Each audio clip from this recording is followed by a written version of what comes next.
Baby, the real is back.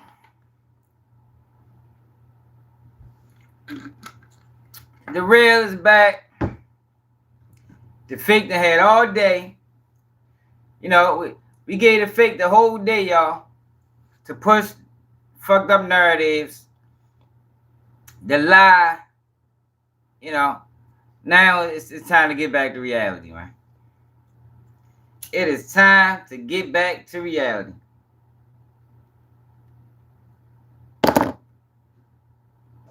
You heard me.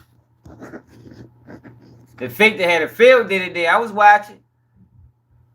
What's up? One and only Ben Chicago. We is back straight up. Hey, I've been watching the fake all day, just like everybody else. You know, pushing this narrative on Jay-Z, and it's about time, and he got a history of doing this, and yeah, we're gonna get into all of that. We're gonna get into all of that. I even seen the lawyers call Tony BUZBEE. I forgot what he called him, but it was wild. I put it in the video. Make sure y'all check that video out. If y'all ain't check it out. What's up, Charlene? What it is? Man, yo, what's up, man? Yo, I told y'all, you'd be surprised, y'all, who was with the play, man. I don't know about that. I seen that. I ain't sure. But, yo, you'd be surprised. I mean, I wouldn't be surprised about that. But, all them little kids gonna go. That's why I told them. I told you they ain't start dying until the internet gave them clout. Until the blogs gave them clout. But people ain't ready for that conversation yet. But today, y'all, we got a good one, y'all. You know, we got to go into the documents. I think Tony BUZBEE. Come on, Nightbot. I think Tony BUZBEE then barked up the wrong tree this time. He done barked up the wrong tree this time. I hope Jay-Z destroy that man, right? I'm talking about shut his whole practice down. I don't want to hear about another Tony BUZBEE lawsuit after this. Because, y'all, Tony BUZBEE has a history. You know, he has a history. It's seeming like he goes only after black men. I haven't seen no notable cases where he did otherwise. Anytime he got a higher profile case, he is going after black men. Deshaun Watson, Diddy, now Jay-Z. Ain't no telling who else he did that to. And see, this is the goal. This is the goal, y'all. Hold up. And I'm just going to touch on this because I want to get to these other topics first. But Tony BUZBEE's goal is he using the fact that we living in the internet era. And in this internet era, once you release information, it's out there. It don't matter if you lying or telling the truth. Once it's out there, it is out there. And then the internet can run with it. So by the time you try to reel it back in, it's already out of there. You feel me?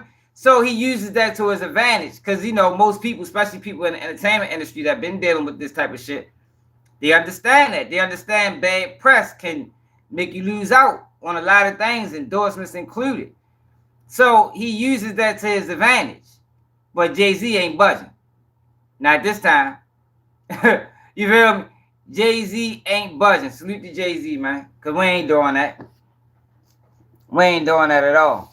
But we also got UnitedHealthcare shooter has been captured, y'all.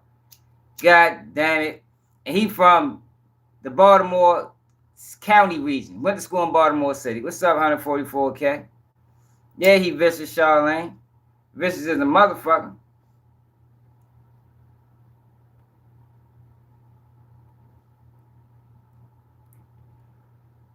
So we go dig into that. See what happened with that situation. Actually, I think we're going to cover the Jay-Z situation last because we're going to spend more time on that than anything. Because we got paperwork. We got paperwork. Jay-Z lawyer then filed paperwork. And yeah, we're gonna read all of that. But Daniel Penny. So y'all, a couple days ago, we did a live, and we was talking about this this Daniel Penny guy, and the fact that he killed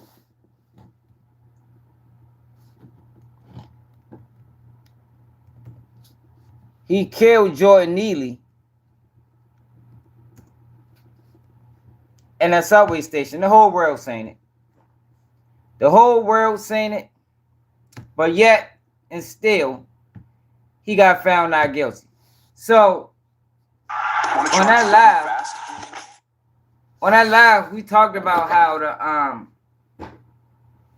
the judge dismissed the second-degree murder charge, and the only charge left was negligent homicide. Now, y'all, in that live, we went to the definition of second-degree murder or manslaughter, and then we went to criminal negligent homicide. And what that judge did was made it easy for the jury to find him not guilty. Made it easy.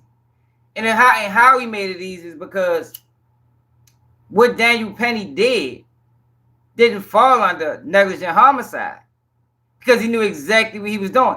Negligent homicide implies that whatever you did to cause this person death, you was negligent. You didn't know the consequences. You didn't know that this chokehold can actually kill this guy.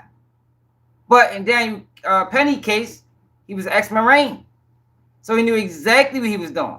That's why in that live, I told y'all that this was going to be the ultimate outcome.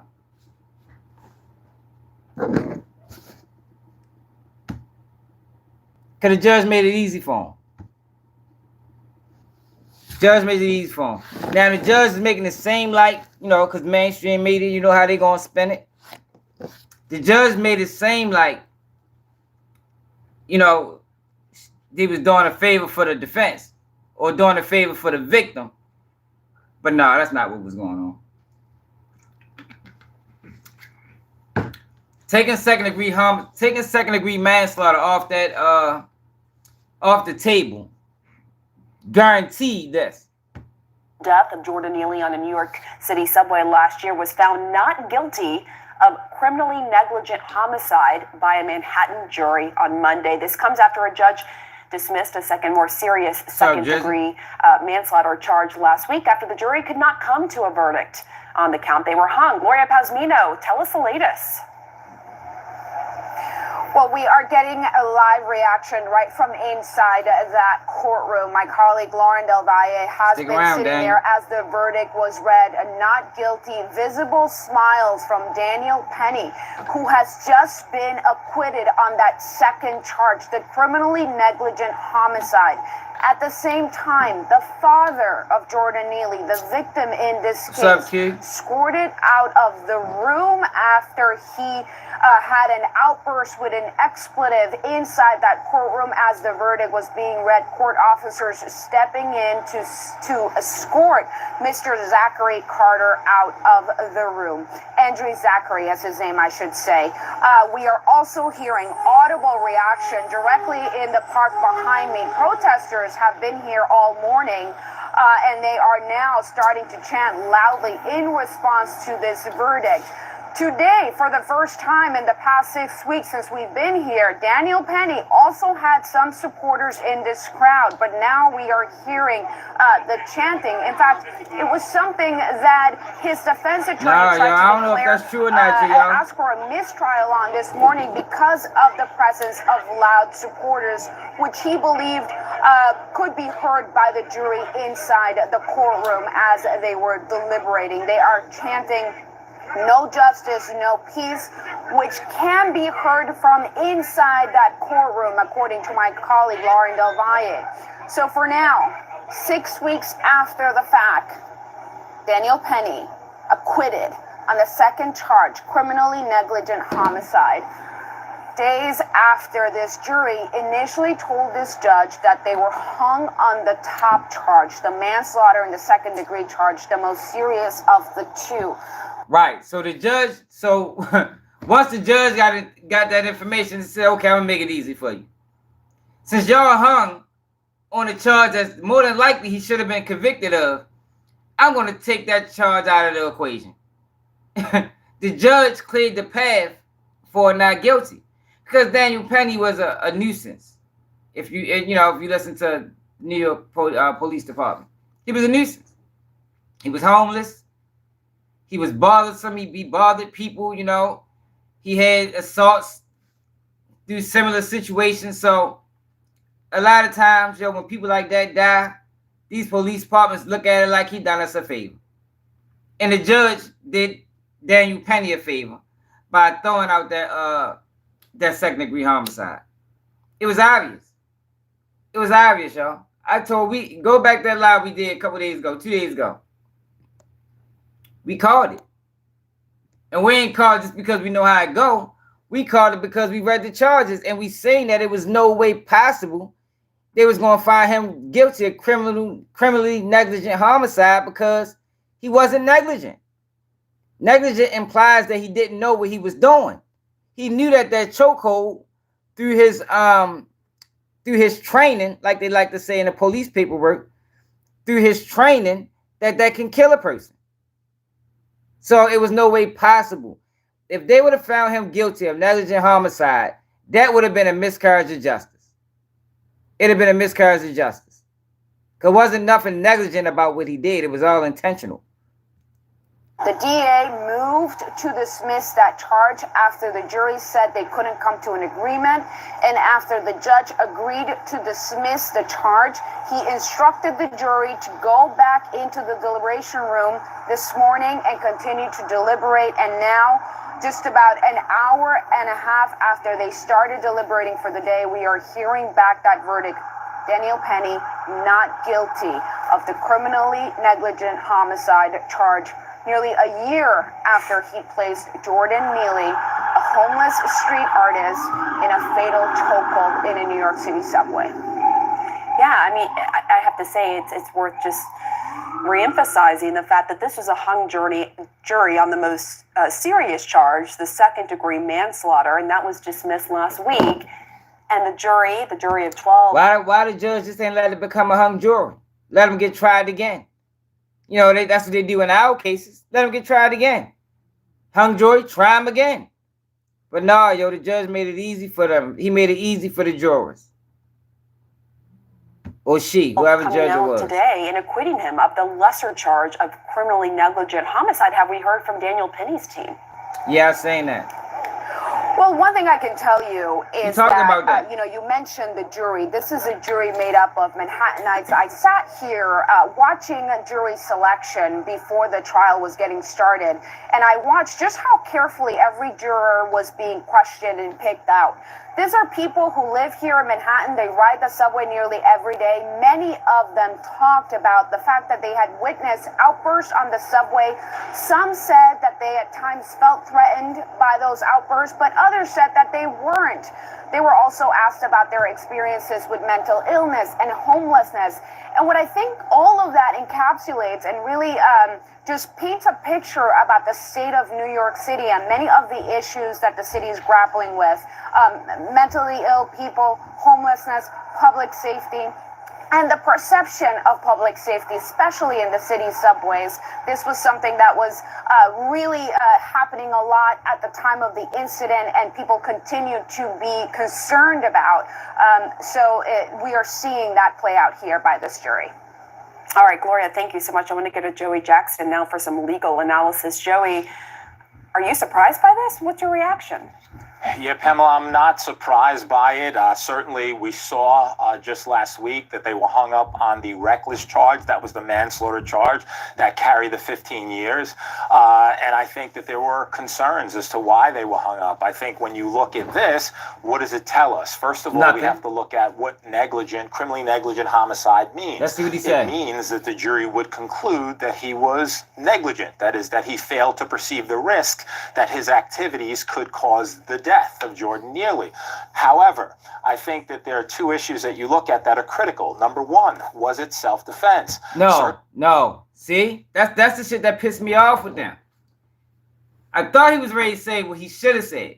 It was no way he was negligent because he had training. There was no way. I mean, well, he might stay. He said it was two things. Let's let him continue.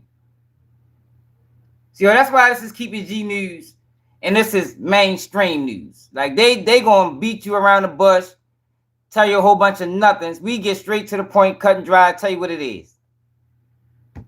Certainly, that's what the defense argued, that he, that is Jordan Neely, represented an immediate threat. And as a result of representing that immediate threat of death or serious physical injury, that restraining him in the way that he did was reasonable and appropriate. And so that was the one issue. I think the second issue was the dealing with the causation. What does causation mean? It means that the prosecution had to establish that he caused, that is the defendant in this case, Mr. Perry, the death of Jordan Neely. And there was really dispute on the medical evidence. On the one hand, you had the prosecutor's medical examiner saying, in fact, it was the chokehold that caused it. On the other hand, you had the defense saying a number of things. Number one, that there wasn't sufficient pressure applied such that it could be the chokehold. Nah, bro. Number two, that schizophrenia diagnosis, that the issue with the synthetic marijuana. This ain't got nothing to do with Trump. I think this guy, Daniel Penny, is connected. You know, his father was a police chief or something like that. Don't quote me on that, but his father held some type of high-ranking job in New York. But the reason this case was thrown out, found not guilty, is because they left the jurors no choice but to find him not guilty. You know, if we keeping it real, it was no way he was negligent. Go back to the live we did yesterday. The day before yesterday. We read what the definition was. In order to be negligent, you would have to know that what you're doing can't lead to death. Well, he's a Marine. He's trained in that move. So he knows that move can lead to death. So there's no way that he was possibly going to be found guilty. The judge made it easy for him. The judge should allow them to be hung, like they typically do. Allow them to be hung and try him again. Because at the end of the day, what he did was murder. It was murder. Regardless of him being a nuisance.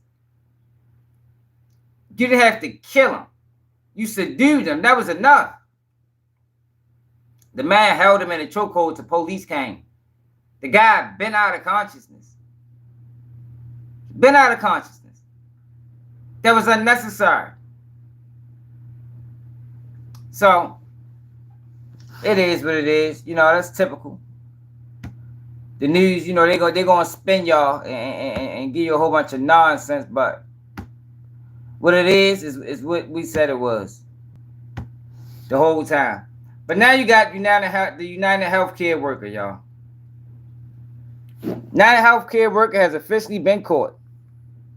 And this is the arrest.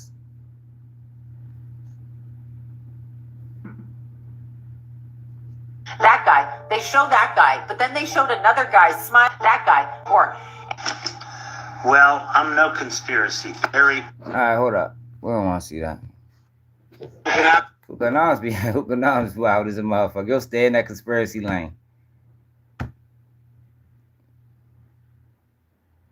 Here you go.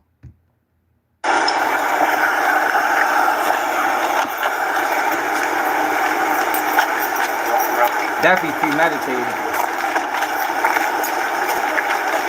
Yeah, I know, T. That shit crazy.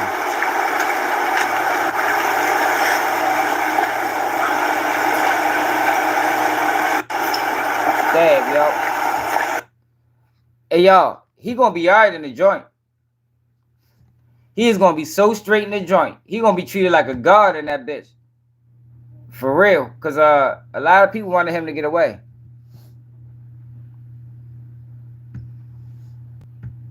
A lot of people wanted him to get away just because of the health system and their fucked up practices.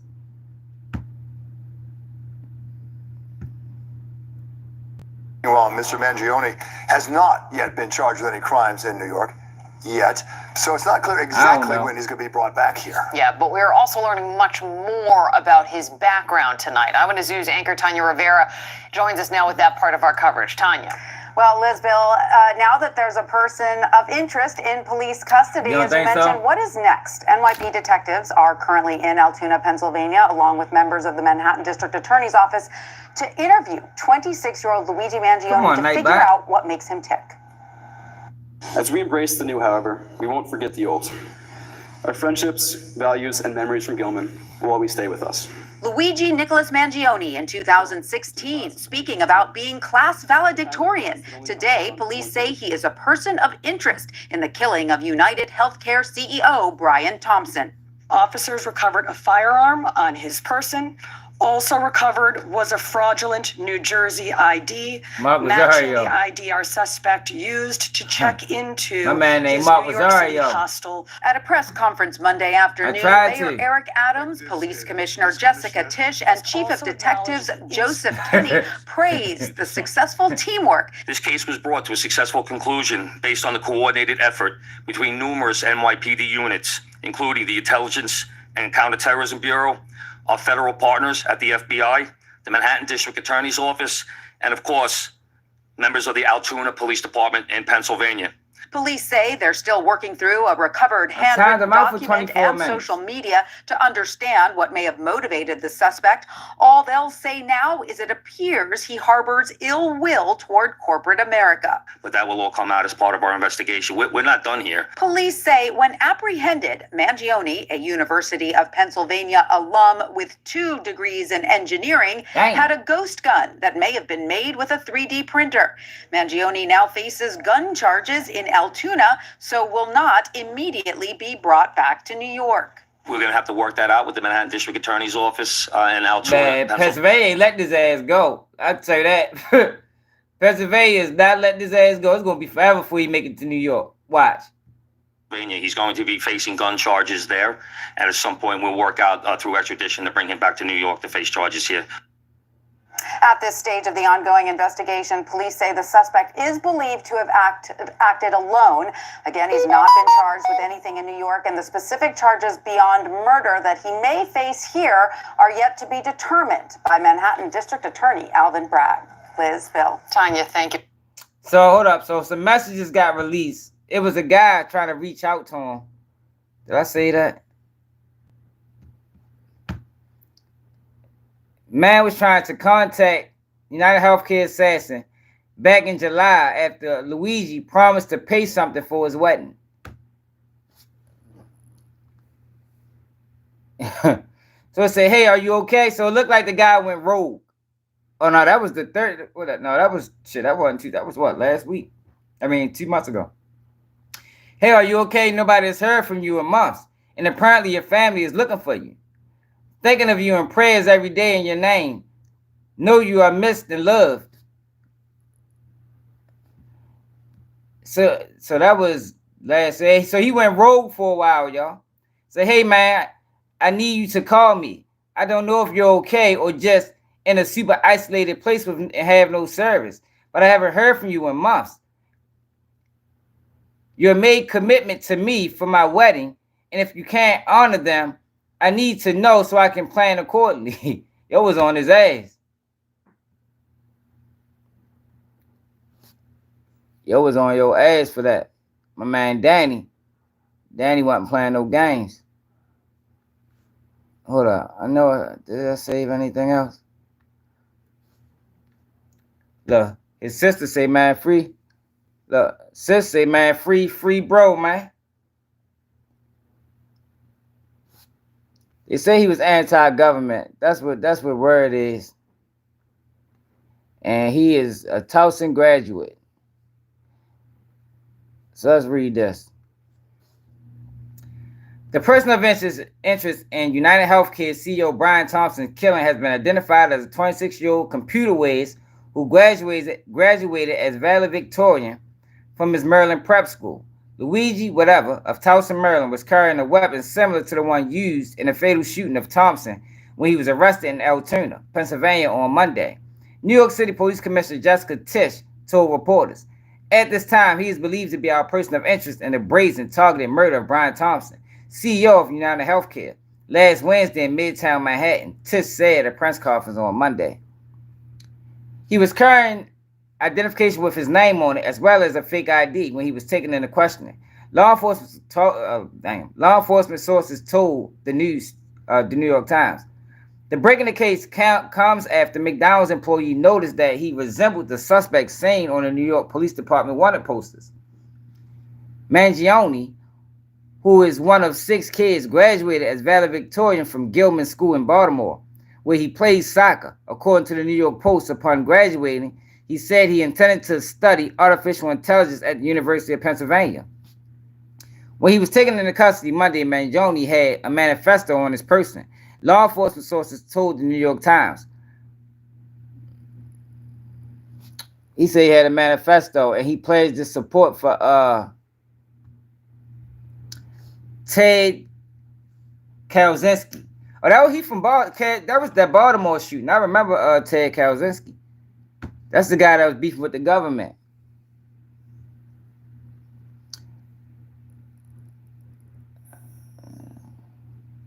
So he wrote this.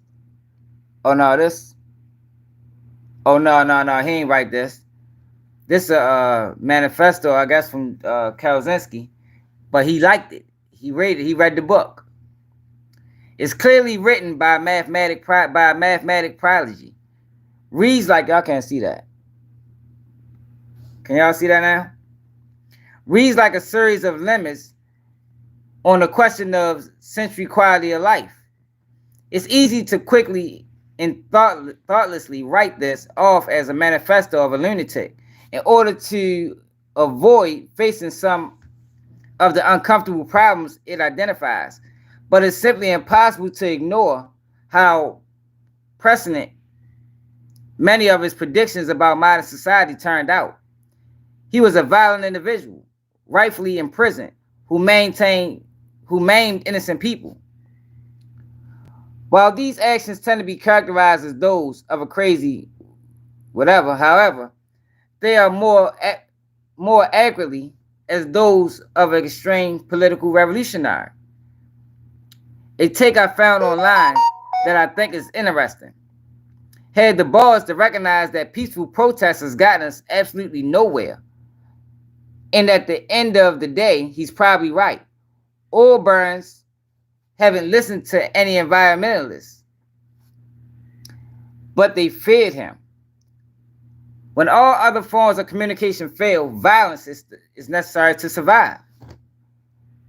You may not like his methods, but to see things from his perspective, it's not terrorism, it's war and revolution. Fossil fuel companies actively suppress anything that stands in their way, and within a generation or begin costing him, within a generation, it will begin costing human lives by greater and greater magnitudes until the earth is just a flaming ball, orbiting third from the sun. Peaceful protest is outright ignored.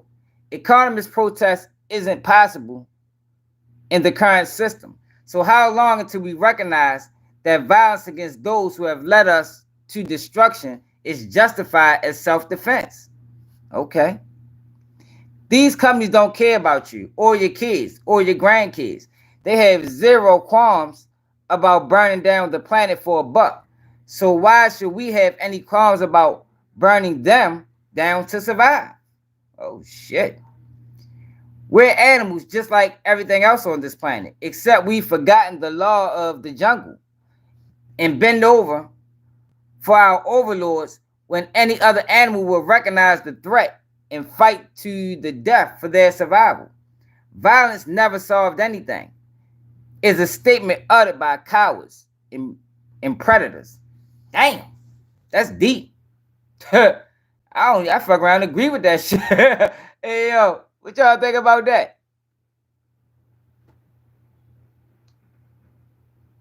Theodore Kaczynski.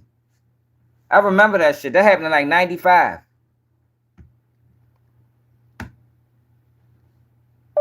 Theodore Kaczynski. What the fuck? It's not what I said. Theodore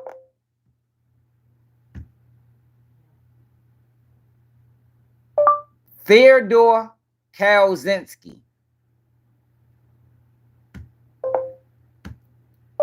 Theodore Kaczynski.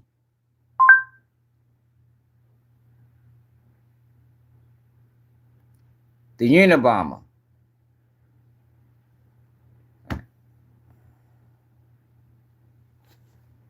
No, that wasn't Baltimore. That was the other dude then. The Unabomber, that wasn't Baltimore. That wasn't Maryland. Kaczynski. The UnitedHealthcare shooter admired this guy, the Unabomber. And shit, it looked like it's some correlation between they saying the Unabomber was a genius and dude graduated as a valedictorian. That had been thought unsolvable for decades by mathematicians. He's evil. Oh, shit. Okay. It's making sense now. What they say, I understand it now. I understand it now, man. Okay, I see where they're going with this.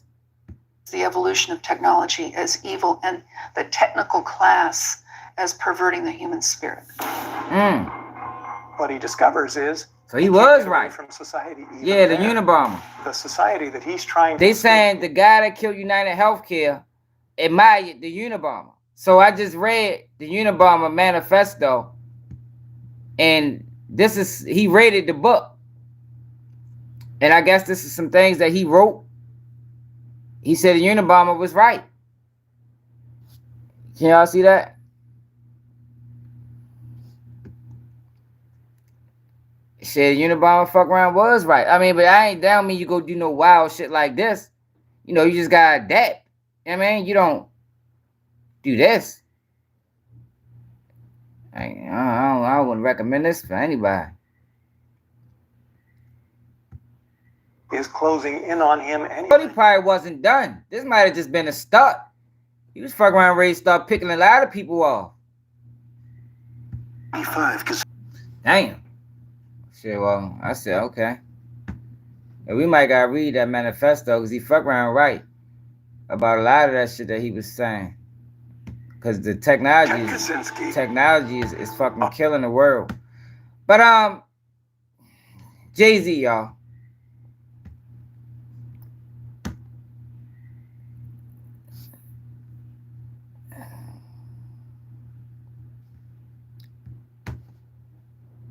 So yesterday we read a lawsuit. We read a lawsuit that we read before.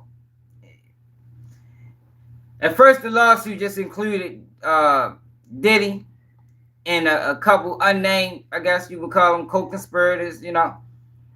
But yesterday they dropped the bombshell and added Jay-Z's name into the lawsuit. Now, y'all, for people that follow this channel, y'all know we done read almost every lawsuit that Diddy got going on.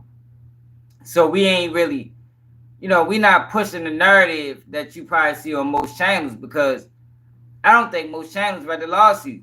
I don't even think most channels know how some of this shit go. You know, this is a dirty world. This is a dirty industry.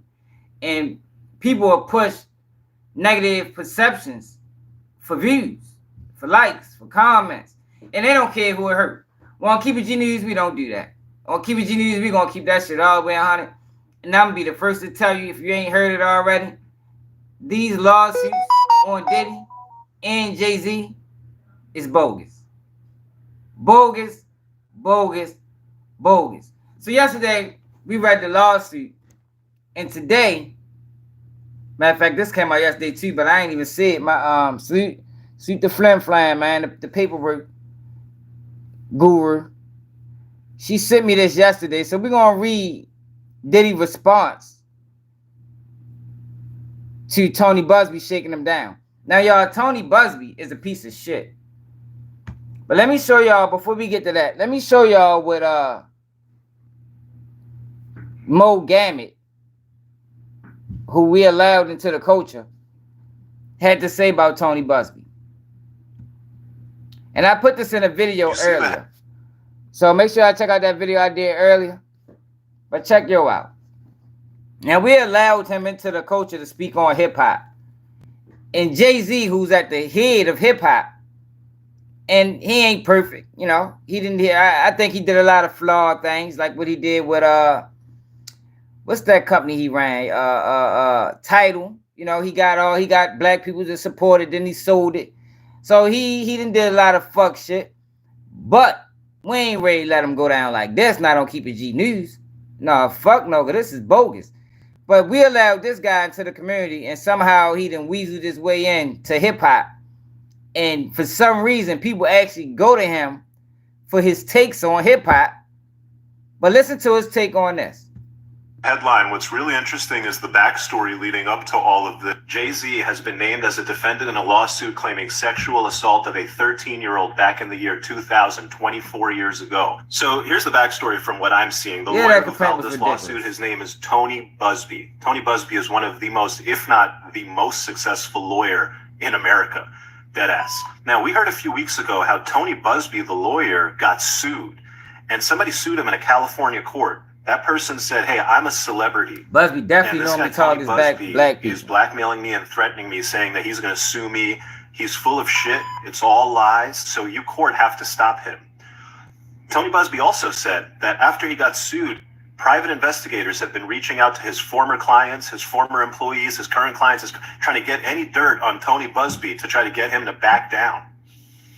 Tony BUZBEE has not identified who sued him in California. He hasn't identified who's been sending the private investigators to go after him. But he has been suggesting that it is somebody who he has threatened to sue and that he's going to turn up on and sue if they don't meet his demands. Now, BUZBEE sued in California, private investigators combing through his whole life. What does he do? He names Jay-Z as a defendant. Why would he do that? Remember when I told you he's one of the most successful lawyers in America? That's no joke. Man, like he want to get on his knees. See, that's the thing about that, right? He gave this, what you want to call it? He spent this narrative that Jay-Z is harassing Tony BUZBEE. But that's not the truth. Tony BUZBEE is harassing Jay-Z. Jay-Z just fighting back. So how was he... Like, how he gonna spend a night? Jay-Z didn't ask to be included in no motherfucking lawsuit. Tony BUZBEE did that, and the lawsuit is frivolous. Frivolous, y'all. I'm talking about from top to bottom, from the first sentence to the last. Frivolous. Sounds idiotic. Stupid. You understand? And I hate to be that way, right? Because they are real victims. But when you have these type of situations, it takes away from the real victims of assault. The real victims of what they're alleging in those documents. So BUZBEE threw Jay-Z's name. Well, he didn't throw his name in there originally.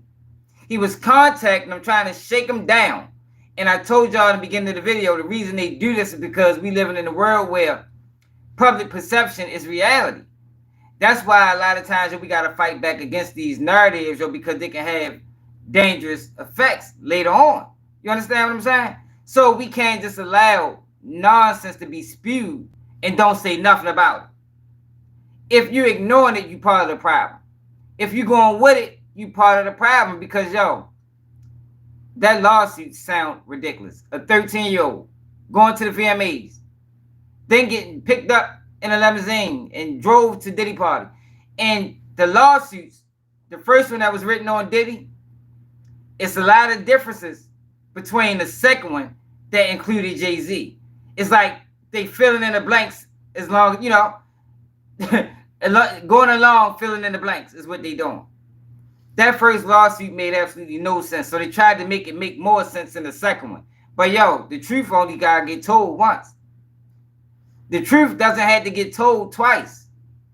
You know, the way you can tell if somebody is lying to you is if they tell you a different story every time. I always say that shit to my girl when she think I'm lying. I've been saying the same story for 10 years. People that lie tell different stories because a lot of times when you're lying, you can't remember the first story you told. Now, in that first lawsuit, like I say, key things was left out. I showed the differences in the last video, in the last live we did yesterday. Make sure y'all check that out. I ain't going to do that with this video. But let's see what Tony BUZBEE said Diddy was doing to him. And not Diddy. Jay-Z was doing to him. And then we're going to get to Jay-Z reply. But to try to spin the narrative like Jay-Z is harassing him, and it's not him harassing Jay-Z, it's insane. It's insane for an outsider who we allowed into the community to start speaking on what's going on with black folks is even worse. Let me see. Tony Busby. Regarding the Jay-Z case and his efforts to silence my clients, Mr. Carter previously denied being the one who sued me and my firm. He filed his frivolous case under whatever. What he fails to say in his recent statement is my firm sent his lawyer a demand letter on behalf of an alleged victim, and that victim never demanded a penny from him. Instead, she only sought a confidential mediation. What the fuck does that mean, dumbass? See, that's the thing, yo. These people play with words like we fucking stupid. She ain't want a penny, but she wanted confidential mediation. What the fuck? What, she wanted, an apology?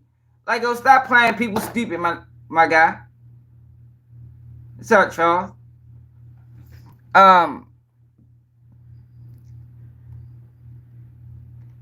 Since I sent the letter on her behalf, Mr. Carter has not only sued me, but he has tried to bully and harass me in this plaintiff. His conduct has had the opposite impact. She is emboldened. I am very proud of her resolve. As far as the allegations in the complaint filed, we will let the filing speak for itself, and it will litigate the facts in court and not in the media. So this is what Jay-Z said. Recognize this guy? Look, an army guy. This is a picture of the weapons platoon commander, Alpha Company, 1st Battalion, 4th Marines from our old Western Pacific cruise book. Despite a coordinated and aggressive effort that has included harassing my kids, contacting my clients and former clients to encourage them to sue me, contacting my colleagues and former employees asking if I abused them, showing up at my current employees' homes to harass them, filing frivolous cases against me and my law firm, defaming me with outrageous assertions to anyone who would listen, and having mysterious people follow me and my family. I'm still that guy. I won't be bullied or intimidated. People will see through his efforts to discredit me and my clients, and the truth will be revealed. I also won't allow anyone to scar my clients into silence. Yo, Jay-Z is the one that's been manipulated and harassed. And look at this, some of the things he said he did. He contacted my colleagues and former employees asking if I abused them. What the fuck type shit you on? Harassing my kids. Encouraging my old clients to sue me. Like, yo, this is a dirty motherfucker, y'all. Like, he need to be erased out of the fucking community. Like, I don't know what need to be done with him, but he got to go. He got to go. This is the same guy, like I told y'all in every other live when I spoke on him. This is the same guy that did the shit to Deshaun Watson. So you got Deshaun Watson, you got Diddy, you got Jay-Z, and who else knows? You know, because a lot of people will settle just so the public won't hear the nonsense. You know, that don't necessarily mean that it's true. So that's he didn't adapted that strategy. If I scared them enough and go public, they'll just pay me. Yeah, but that's called shaking down. That's called extortion. It's called extortion. And he has a habit of doing this. So for Mo Gambit to call him the most successful attorney ever, okay. But that don't mean he moving in good faith. That don't mean he an honorable guy. Like, success can mean anything. That could just mean monetary. But he tried to paint this narrative like, well, since he's successful, he's right. And no, fuck no. This guy dirty as a motherfucker.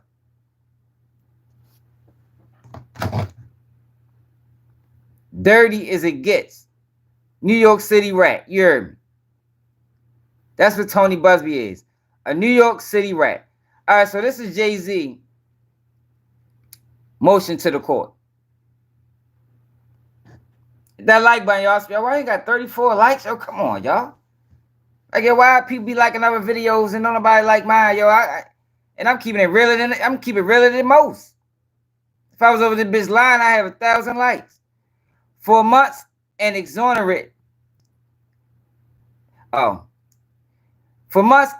extortionate campaign has been targeting this named defendant under cover of darkness. That campaign was clinical and calculated to force payment of an exuberant sum of money. The defendant will have to pay X millions of dollars irrespective of truth, or else, when the defendant refused to pay and instead took measures to establish his innocence, this unnamed plaintiff, matter of fact, yo, do y'all want me to read it, or do y'all want the girl to read it? Jay's motion to deny file, edit, view, help, page 6 of 29. I'll read it. Cause she take too fucking long. This unnamed plaintiff. When defendant refused to pay and instead took measures to establish his innocence, this unnamed plaintiff and her self-promoting counsel, whose name has been splashed across headlines and press conferences under auspices of representing her, went to extraordinary lengths to shut down fair defense, but those efforts too failed. Now, at last, the false, unfounded allegations that underlie this campaign of extortion having judicial light shined on them, except that this plaintiff is bringing them as a doe who will continue to hide under cover of darkness. All right, so basically Diddy is saying, yo, y'all need to release this girl's name. If they're going to slander my name, why should she be able to hide under darkness? If this person is saying I did all of these things and running my name through the mud, why the fuck is she hiding hers? The fuck? If we're going to be open about it, be open about it. What you hiding for?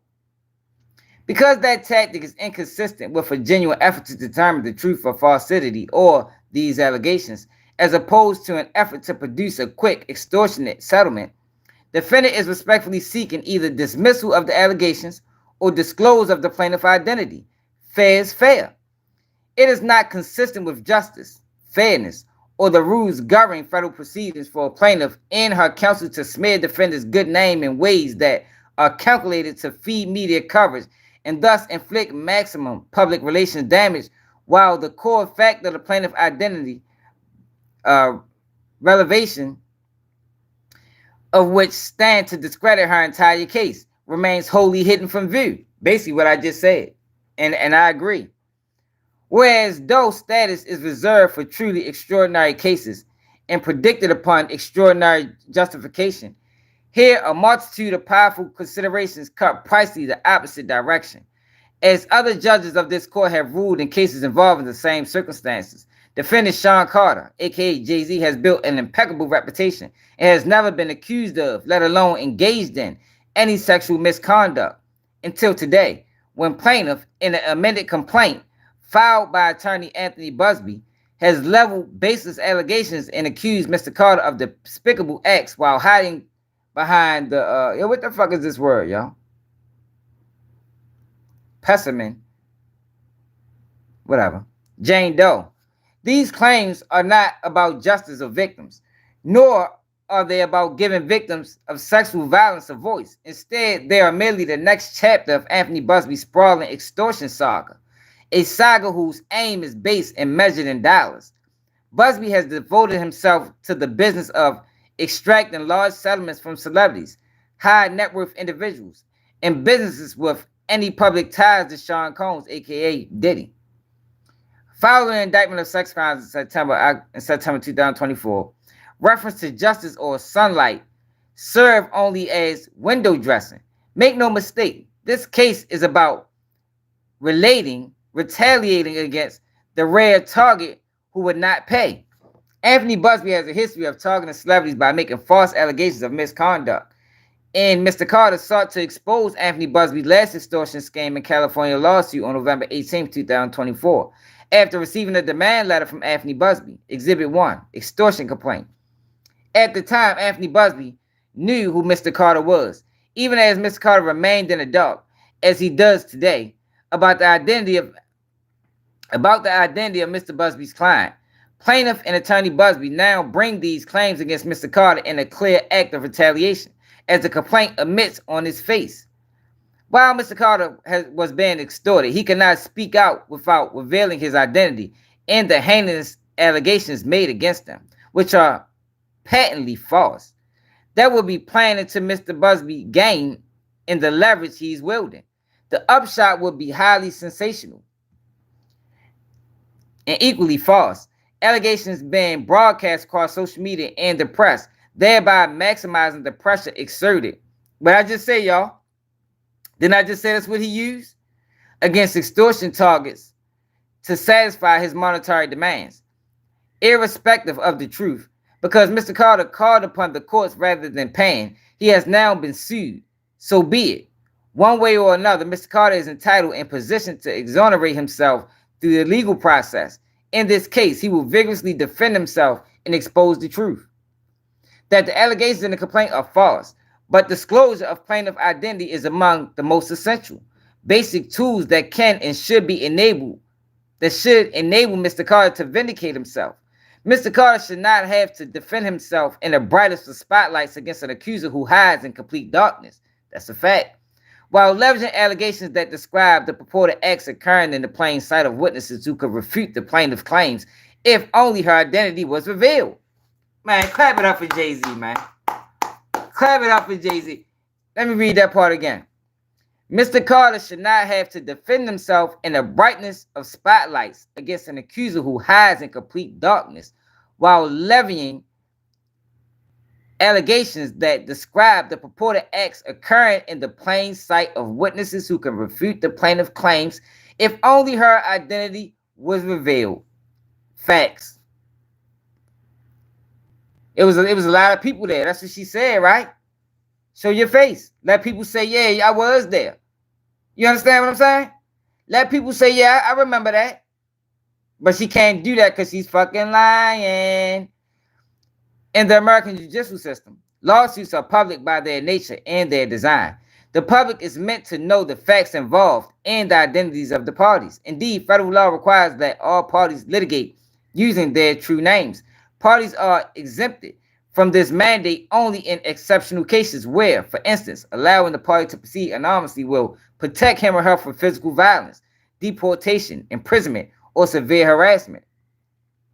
He might have a hard time getting around severe harassment.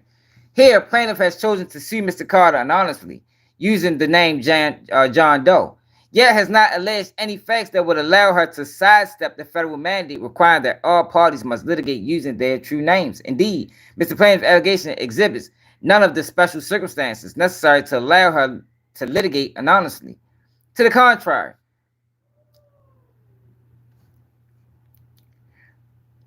her factually incredible allegations indicate that, unlike in many cases of alleged sexual misconduct, she has already been exposed in plain sight to countless witnesses whose truthful accounts would be helpful and properly informed by a specification of her identity. That's true.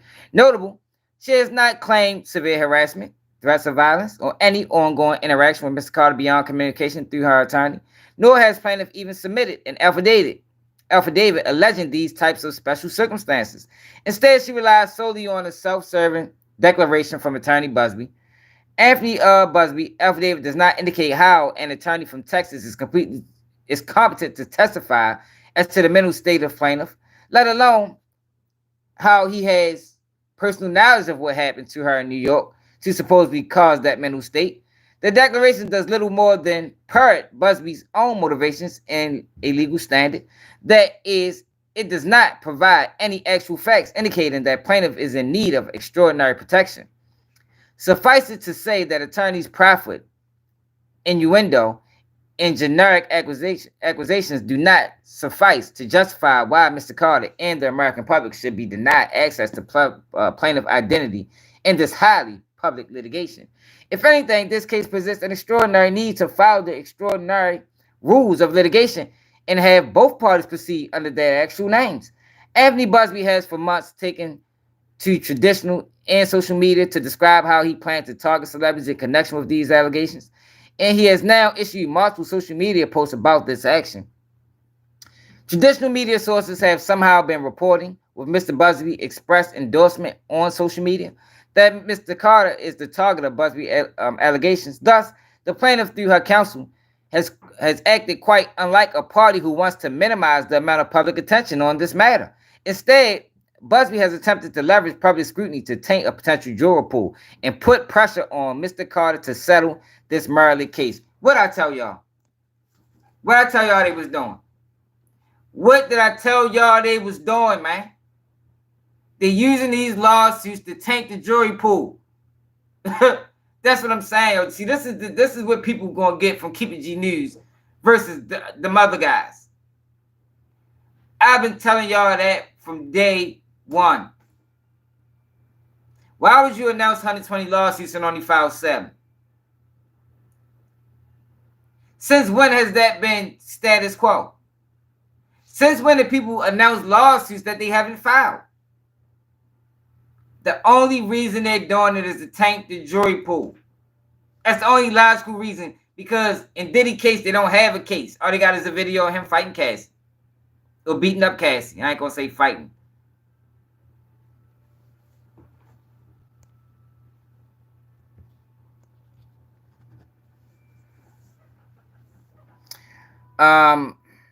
In those circumstances, it would be extraordinarily unfair if the plaintiff could continue to hide beyond the shield of anonymity while leveraging public interest in this case strategically to pressure the defendant.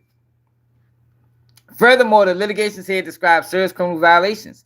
It is a fundamental in American legal tradition that a person accused of such actions has the right to know the identity of the accuser and confront that person in open court. Moreover, the amended complaint itself makes clear that this is all about no justice, but a quick and large settlement against a celebrity. The amended complaint on its face alleges that Busbee chose to sue Mr. Carter because he fought back against Busbee extortion tactics. As Busbee subsequently tweeted, Mr. Carter's conduct in defending himself has had the opposite impact because, in Busbee's words, he's emboldened.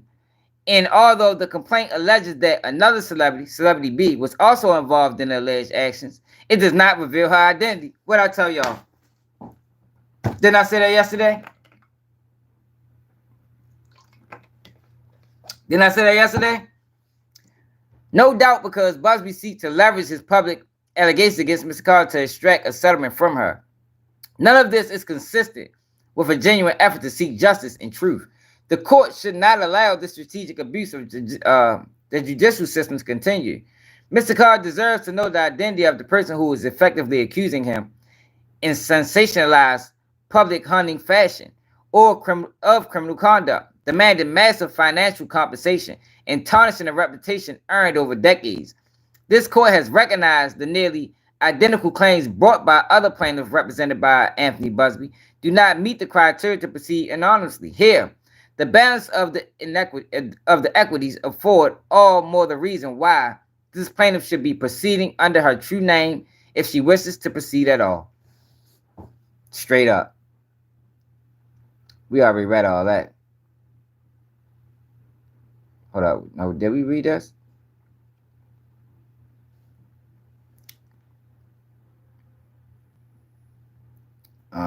It said it only makes broad and generalized assertions.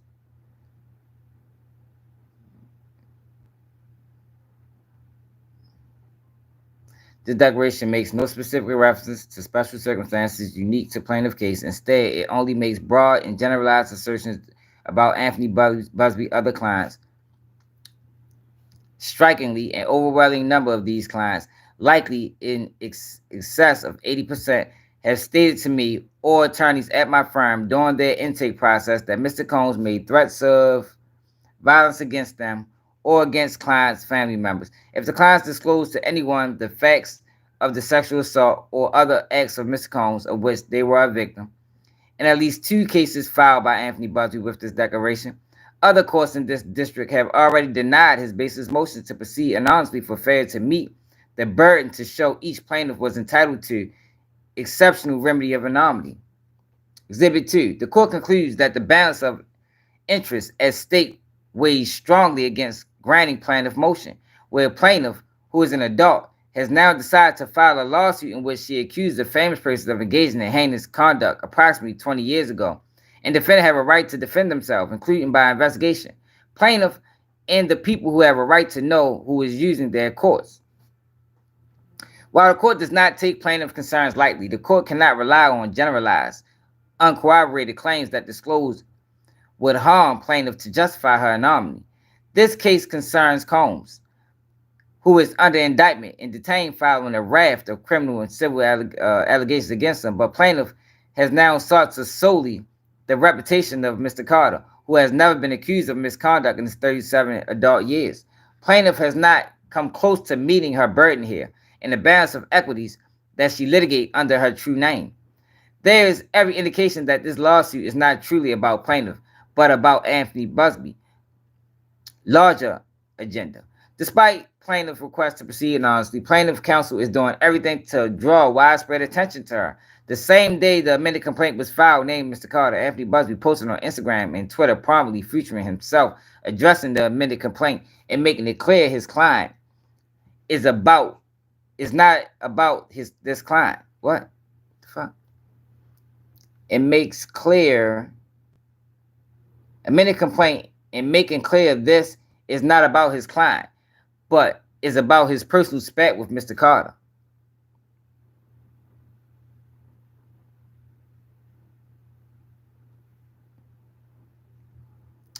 What's more, Anthony Busbee has made numerous social media posts and statements to the media regarding his representation of individuals for allegations against Sean Carter, including that he would target other unnamed celebrities.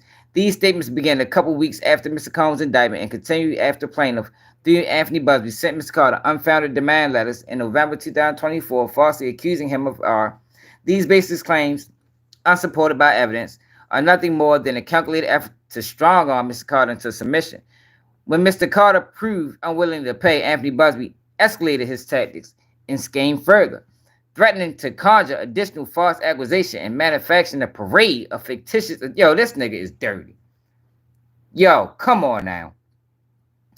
It said when Jay-Z refused his demands, he planned to escalate his tactics by threatening to conjure additional false accusation and manufacturing a parade of fictitious additional victims to emerge and further damage Mr. Carter. So y'all don't think that's what's going on with Diddy? This is Jay-Z lawyer telling the court what Tony Busbee was doing to him. Y'all don't think that's what's going on right now with Diddy? To coerce Mr. Carter into compliance, plaintiff and attorney Anthony Busbee imposed an arbitrary deadline in their extortionate demand letter, warning Mr. Carter that they would take a different course if he did not agree to a confidential mediation to resolve this delicate and important matter.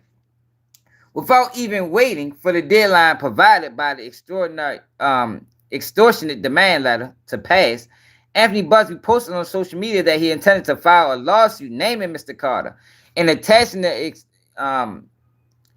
extortionate demand letter to punish Mr. Carter for seeking redress from a court. All along, Mr. Carter refused to bow to Anthony Busbee's scheme, faced with a choice to either pay an exuberant sum to silence plaintiff's wild false allegations of sexual assault, risking irreparable harm to his reputation, family, career, and livelihood, or face a barrage of baseless lawsuits and financial ruin. Mr. Carter stood his ground. On November 18, 2024, Mr. Carter filed a complaint against Anthony Busbee and his law firm for his extortionate conduct. In relation, plaintiff and Anthony Busbee filed the amended complaint. They did so, however, only filed a failed attempt by Anthony Busbee to obtain a restraining order against Mr. Carter's counsel. Notably, the amended complaint acknowledged that plaintiff, through her counsel, Anthony Busbee, is only bringing false accusation claims against Ms. Carter in retaliation for his failure to respond to her pre-litigation demand letter. Plaintiff goes so far as to accuse Ms. Carter of filing an utterly frivolous lawsuit, orchestrating a conspiracy of harassment, bullying, and intimidation against plaintiff lawyers, their families, employees, and former associates in an attempt to silence plaintiff from naming Jay-Z, rather than citing a desire for compensation for any factual harm suffered, because there was none. Plaintiff, through her counsel, apparently chose to file this amended as a result of the egregious conduct perpetrated by Carter against Anthony Busbee, quite different from the plaintiff. These tactics are designed to silence the other extortion victims who, like Mr. Carter, have been targeted by Anthony Busbee, not based on their perceived culpability, but the depths of their pocket. Anthony Busbee tactics send a clear message. Any individual who resists extortionate demands will face public retaliation through a highly publicized lawsuit. This strategy is designed to silence other victims of Anthony Busbee extortion while creating media spectacles to amplify unfounded claims and maximize monetary recoveries outside of the court. That this plaintiff is suing only now after Anthony Busbee has been left stinging from personal rebukes and defeats supplies positive proof of how he elevates his own interests above those of clients. Needless to say, this proceeding should not be driven by Anthony Busbee's agenda nor interest. It is about finding the facts, applying the law, and fairly adjudicating what is the actual truth. Mr. Carter now is entitled to defend himself against these allegations with the benefit of all the protections and mechanisms available to defendants. To be sure, Anthony Busbee's game has been to prevent Mr. Carter from defending himself while punching below the belt. Today, that game is at an end, and Mr. Carter's defense has begun, starting with plaintiff unmasking. Straight up.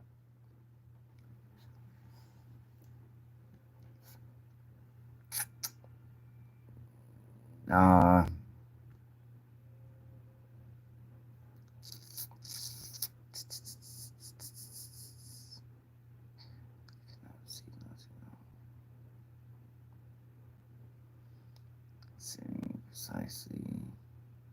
Ms. Carter now brings this motion because circumstances have changed, and it was reflecting interest now.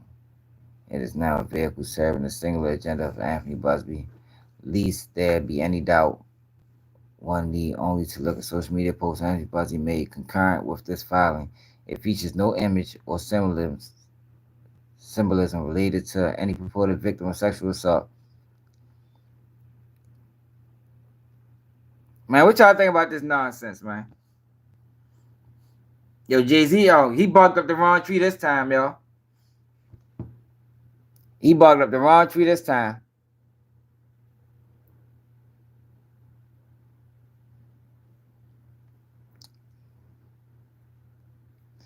So that's basically everything we just read.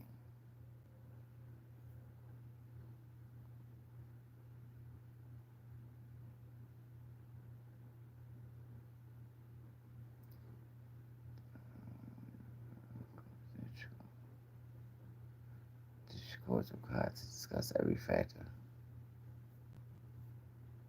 The argument panel should be denied in full and identity disclosed immediately as required by federal rules.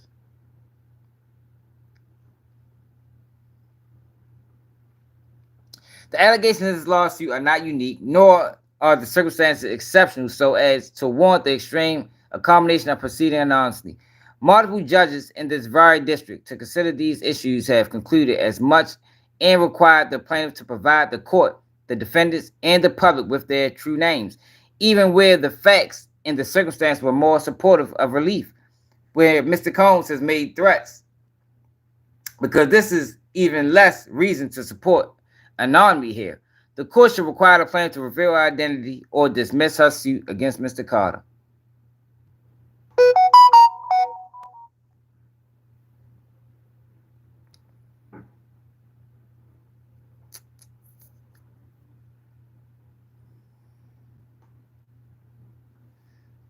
Yeah, did it? Jay-Z ain't buying that shit, man. Jay-Z ain't buying it. I don't blame him. Now let's see what the mainstream news is saying. So it's always good to read the paperwork and then go to mainstream news because they're gonna give us a bunch of baloney.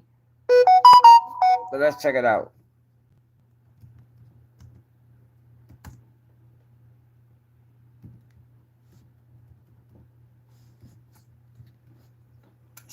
Let's check it out. Oh, Law and Crime Network. You know they gotta get in the mix. 50,000 people probably watch this nonsense.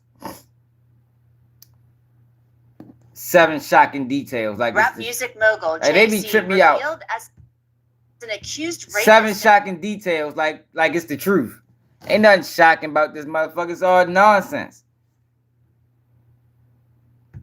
In a civil lawsuit initially filed against Sean Diddy Combs, the two stars, now accused of raping a 13-year-old girl at an after-party decades ago. I have 7 shocking details from the suit and what Jay-Z, Combs, and the accuser's lawyer are all saying about it. Welcome to Crime Fix. I'm Anjanette Levy. Jay-Z, of course, is one of the biggest names in rap music, and he has been a longtime friend and associate of Sean Diddy Combs. Now he's being revealed as the name behind Celebrity I like A his response in a too, lawsuit King. filed by a Jane Doe from Alabama, who claims that Combs and now Jay-Z raped her in the year 2000. And in a bit, I'm going to tell you what both Jay-Z and Sean Combs are saying about this lawsuit, so stay tuned for that. Combs is currently in federal custody, accused of racketeering and sex trafficking, and he's pleaded not guilty to those charges. The sex trafficking charge filed against Combs relates to allegations made by his ex, Cassie Ventura, that he forced her to take They're using the AI voice. part in freak-offs, days-long sex acts with male sex workers. Cassie had originally filed a You see how they do that, though? You see how they do that? You see how they... You see, this is what they do, right? They know, they talk about Diddy first, you know, because they know how people feel about Diddy, even though a lot of that shit is some bullshit. So then they transition it over to Jay-Z. So now it's like, damn, Jay-Z just like Diddy. Like, yo, it's all mental mind games, yo, that these motherfuckers play. It's mental mind games. Meanwhile, Diddy ain't do that shit or Jay-Z ain't do that shit because it don't make sense. If it don't make sense, it ain't true, man. And I showed y'all. Go to that live yesterday if y'all ain't watch it. I showed y'all the difference in the lawsuits. He added shit in. Took shit out. Like the truth don't need to be told twice. Lawsuit against Combs in November of 2023. That suit, of course, was settled in record time within a day. Before that, Combs' lawyers say that Cassie's lawyers go look at the rest of the lawsuit. Them that they could buy the rights to a book she was writing for $30 million in exchange for it never seeing the light of day. Cassie's lawsuit and the subsequent settlement seemed to open the floodgates for other women to file civil lawsuits against Combs. More than a dozen have been filed, including one by a Jane Doe in October. At the time the suit was filed, Combs was the main defendant, and 2 other celebrities were listed as Celebrity A and Celebrity B. Celebrity A was listed as a man, and Celebrity B, a woman. Now attorney Tony BUZBEE, after some legal back and forth with but like Diddy lawyers, like Jay-Z lawyers said, and like I said yesterday, you already mentioning Jay-Z. You mentioning Diddy. Why the fuck is you hiding this person? You might as well just say all of them. You feel me? You mentioned the 2 biggest black men in hip hop. So I'm gonna tell you what's going on with Celebrity B. He's currently extorting Celebrity B. If you don't want your name mentioned in this lawsuit, I need $50 million. That's the only way your name stay out. Like, this is the game, yo. That's extortion, yo. His ass should be getting locked up for some of these tactics he pulling, man. Yo, watch how this play out. Watch how this play out. Jay-Z not in the wrong stand.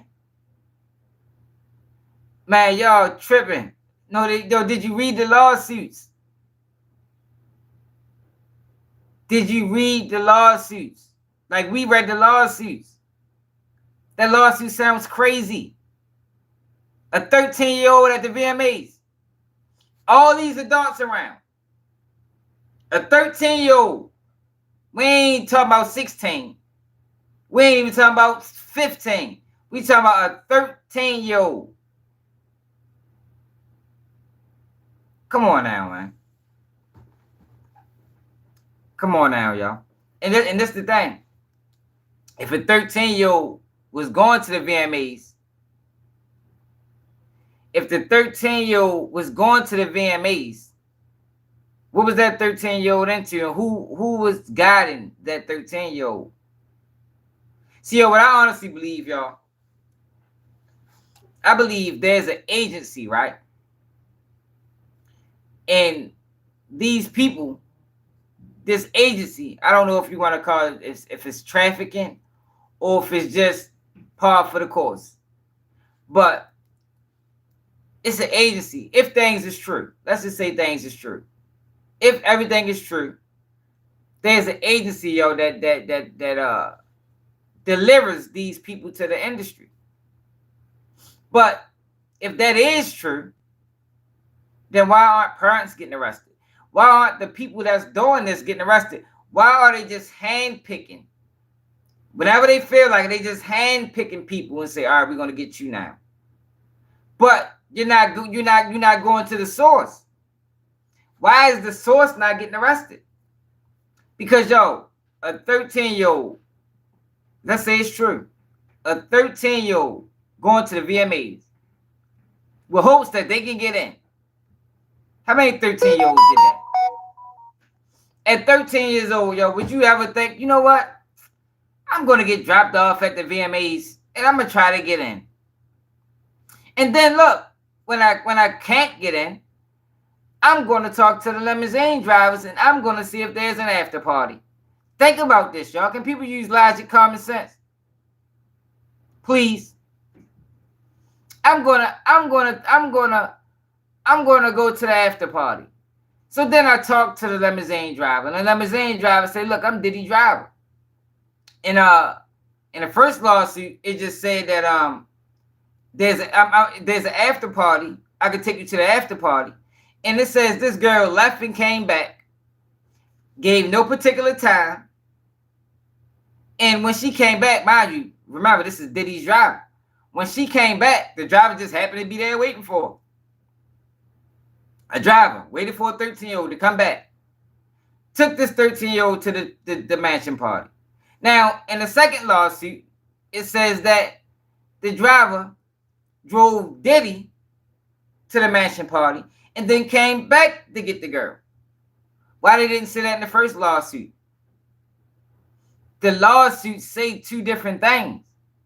See, but most bloggers that y'all probably watch every day,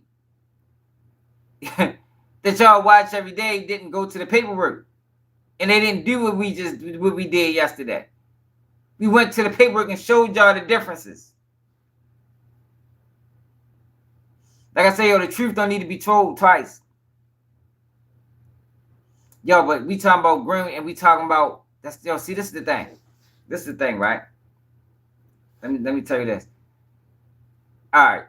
If Jay-Z has a history of dealing with young girls, which is crazy enough. Let's just agree. I'm just agreeing with everything. Let's say Beyonce. Let's say Foxy Brown. Let's say they was all underage, right? That's what we saying, right? But yo, that's not what's been alleged in this lawsuit. What's been alleged in this lawsuit is rape. Not statutory, but full-blown, get off me, stop, forcibly. That's not the same thing, y'all. That ain't the same. That's different. Salute to England, salute to Brazil. Come on, Nightbot. Yo, but we can't say how we know. We talking about this case. All we can go off, we can't forget this case. This is the case we talking about. We can't forget this case and say we talking about this case.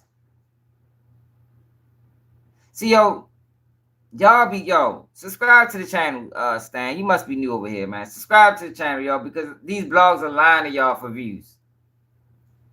Yeah, I told y'all when Tony BUZBEE announced 120 lawsuits. I'm the only blogger on YouTube that I seen. More than likely the only one because I don't be with the plays. But the only one that I seen that said, yo, he not filing 120 lawsuits. Everybody else ran with it. 120 lawsuits on Diddy. All these names are going to be mentioned. I said, yo, no, it ain't. No, it ain't. It ain't going to be that. You feel me? Only reason Jay-Z name got thrown in the mix because Jay-Z couldn't extort Jay-Z because Jay-Z ain't buying it. And like they said in that paperwork, she should want her name to be out there. It was witnesses to this. This would actually help her case. There was multiple witnesses to this assault. Why wouldn't you want your name published? Why wouldn't you want your name in the open? That would strengthen her case. Right? Wouldn't that strengthen her case? Since all these people was there? Yo, the lawsuits is frivolous. Did y'all, who was on real? You weren't on that live from yesterday. Go to that live from yesterday and listen to another one of the lawsuits when Diddy did the remote control thing with the girl. Listen, that shit sound like a fucking movie. Shots got fired, people got stabbed, next door neighbors came out, police got like, yo, didn't shit sound senseless. But since blogs don't care about people that they hurting, they just run with the narrative. Because they know more than likely, y'all people not going to share this video. People will share. If I was on this bitch talking like the rest of them guys, people would be sharing that bitch all over the place. Share. Because people tend to negativity. People like stories. People don't like the truth. The truth don't get shared. And in this sense, the truth don't have two different theories. The man gave two different accounts of what happened in the lawsuit. I showed y'all yesterday. Do we got to look at it again?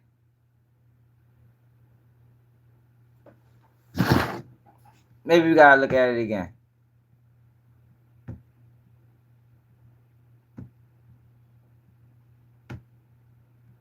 Damn, I ain't got the window up no more. Nope. God damn it. I do all that shit over again.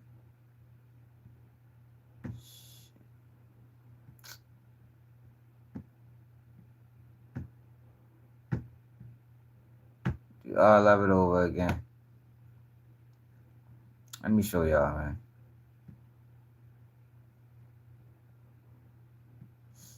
Jay-Z filed a motion to dismiss. It's the same thing, but it's a different motion.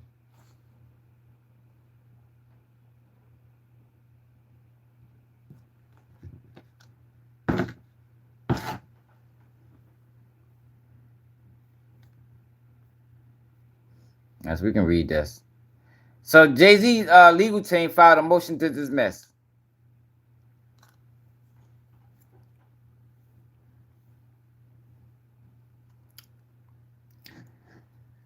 Rewrite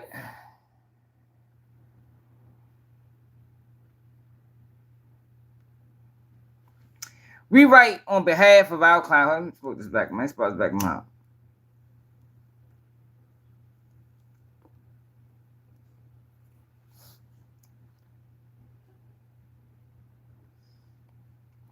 We write on behalf of our client, Sean Carter, concerned the inflammatory allegations made against him in a recently filed amended complaint.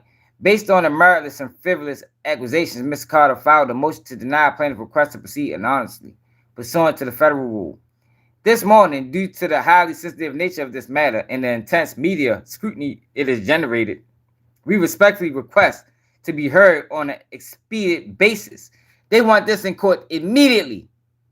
Immediately. For the ordinance of doubt, Mr. Carter is entirely innocent. This is a shakedown. He is not mentioned, referenced, or implicated in any way in the criminal investigation of Mr. Combs. He is neither a target nor a person of interest in that investigation. Adding to the urgency of this matter, Attorney BUZBEE has orchestrated a month-long press campaign aimed at inflaming public opinion and escalating the events in real time on social media platforms. Every day, in real time, BUZBEE continues to amplify false narratives, exploiting the legal process to generate media attention and damage Mr. Carter's reputation. This relentless campaign underscores the need for a fast-track hearing to address these issues promptly and prevent further harm. This sounds like a man that's guilty, y'all. Plaintiff's request to proceed anonymously is both procedural, improper, and unsupported by law. Federal Rule of Civil Procedure 10A requires all parties to be named in their pleadings, reflecting the bedrock principle of transparency in judicial proceedings. Plaintiff has failed to demonstrate any compelling circumstance that would justify an extraordinary departure from this rule. The speculative and unsubstantiated claims of harm presented by a plaintiff, counsel do not meet the stringent standards required by a Second Circuit and other federal courts to allow a person to hide their name. Furthermore, plaintiff allegations, coupled with the conduct of her counsel, Anthony Busbee, suggests a deliberate attempt to leverage the judicial process to generate unwarranted media attention and to pressure Ms. Carter into a settlement. This misuse of the legal system undermines both its integrity and Mr. Carter's ability to defend himself effectively. It is critical that that plaintiff identity be disclosed so that Mr. Carter can investigate and respond to the claims fully and fairly. We further note that the timing of this filing coincides with the ongoing media coverage of unrelated matters involving Mr. Combs' criminal trial, in which Mr. Busbee does not represent victims, underscoring the prejudicial and retaliatory nature of plaintiff claims. The amended complaint appears designed not to seek justice, but to rather amplify unsubstantiated allegations and harm Mr. Carter's reputation by Anthony Busbee. Allowing plaintiff to proceed anonymously would deny Mr. Carter the fundamental right to confront his accuser, while simultaneously enabling plaintiff and her counsel to conduct a trial by media. Given these circumstances, we respectfully urge the court to deny plaintiff's request to proceed anonymously and dismiss the complaint pursuant to the rule. This matter is of the utmost importance, and we request an expedient hearing to address these significant procedures and substantive issues. We are available at the court's earliest convenience to provide additional briefing or to appear for the hearing on this matter. Yo, Jay-Z ready to tear a new hole in this motherfucking guy, man. I can't wait. But let me show y'all something. Let me show y'all something.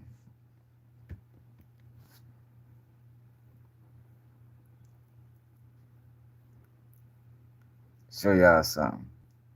For the people that wasn't here yesterday.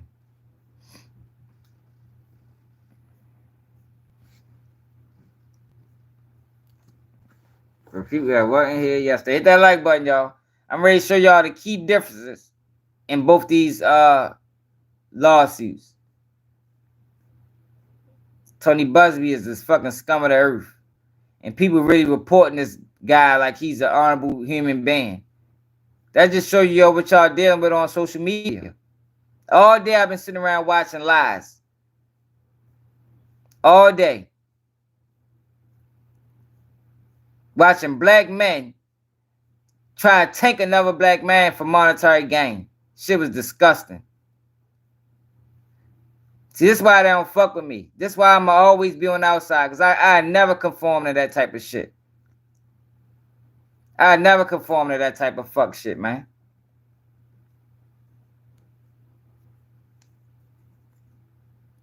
I die on this hill alone. Straight up. Because we ain't with that. Read this lawsuit sound wild as a motherfucker. People sitting there reporting on it like it's facts. A 13-year-old went to a fucking party. Here we go.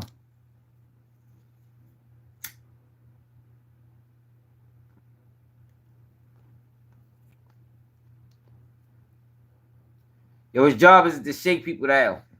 His job is to do real work, not shake people down. So let me show y'all the difference. We ain't reading the whole thing. We're just going to point out key differences.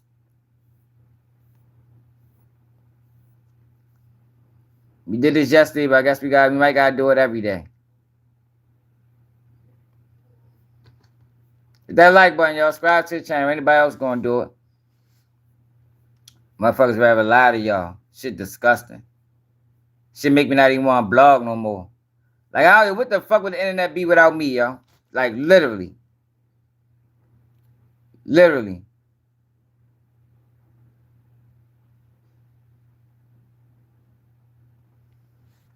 All right. So we're going to go back and forth. On or around September 7th, 2000, plaintiff, then 13 years old, had a friend drop her off at Radio City Music Hall in New York City so she could try to attend Video Music Awards VMAs. On or around September 7, 2020. So this is the first lawsuit right here. This is the amended lawsuit with Jay-Z name. On or around September 7, 2000, plaintiff, then 13 years old, had a friend drive and drop her off at Radio City Music Hall so she could try to attend the VMAs. All right. Plaintiff arrived at the venue and saw large crowds gathering as artists and entertainers began arriving.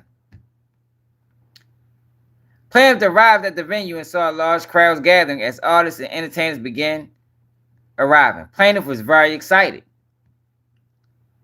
You see, very excited on this one, but on an amended complaint, she was very excited.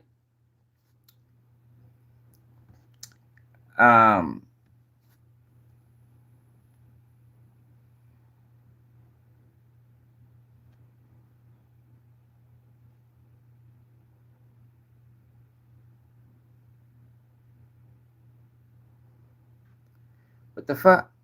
Fuck, I just missed. All right.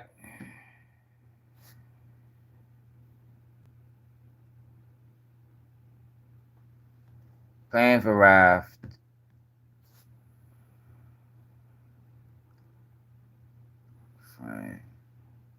Plan to arrive. Oh yeah.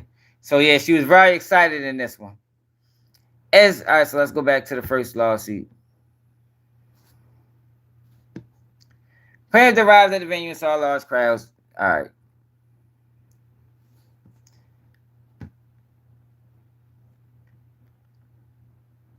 Plaintiff arrived at the venue and saw large crowds. She's right side. All right, back. All right, we at the same place. As the event began, the crowd moved inside, but plaintiff without a ticket remained outside. Determined to get into an after party, she approached several limousine drivers, attempting to talk her way into the VMAs. As the event began, much of the crowd moved inside, but plaintiff without a ticket remained outside with others. If she wasn't with others on this one,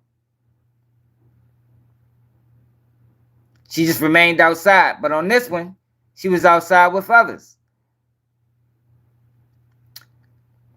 And watched the VMAs on the Jumbotron.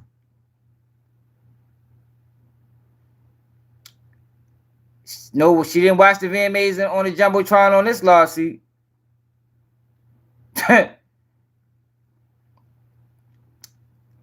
No Jumbotron mentioned it. No Jumbotron mentioned right here. But on this one, she watched it on the Jumbotron.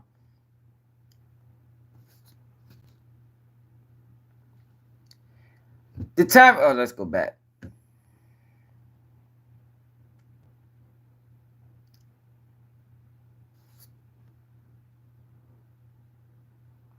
Determined to get into an after party, she approached several limousine drivers, attempting to talk her way into the VMAs. One of the limousine drivers she spoke to claimed to work for defendant Combs. He told her that Combs liked young girls, and she said she fit what Diddy was looking for, not allowing her into the awards, but inviting her to an after party. Determined to get into the VMAs or an after party, she approached several limousine drivers parked nearby and attempted to talk her way into either. Didn't say that last time. Last time was just the after party, but this time it's to either. One of the limousine drivers she spoke to claimed to work for defendant Combs. The driver told her that Combs liked young girls and said she would fit what Diddy was looking for. And while not allowing her into the awards, the driver invited her to an after party. Now this is the key part right here. Look at this. The driver instructed plaintiff to return around 9:30 or 10 p.m., promising to take her to the party. Later that evening, plaintiff excitedly returned to the driver, who drove her alone in a black limousine with black interior.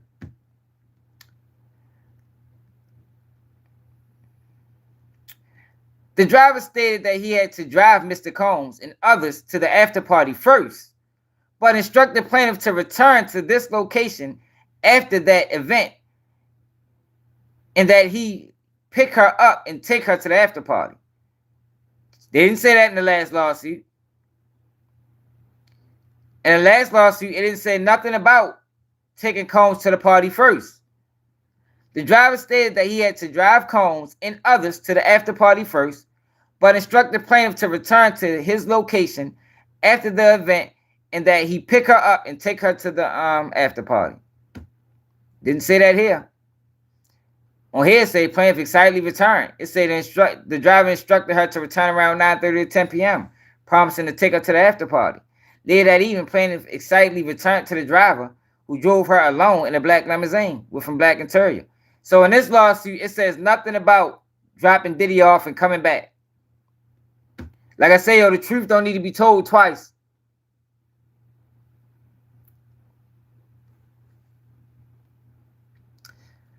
Later that evening, plaintiff excitedly returned to the same location and waited for what seemed like a long time. The driver eventually returned and drove her what he described as the after party. It don't say nothing about her waiting for a very long time here. It just said approximately 20 minutes. Plaintiff arrived. No, it don't say that. It don't say she waited for no time. It says she came back at 9:30, 10 p.m. and he took her straight to the after party. But in this one, she waited for a very long time. Which one is the truth?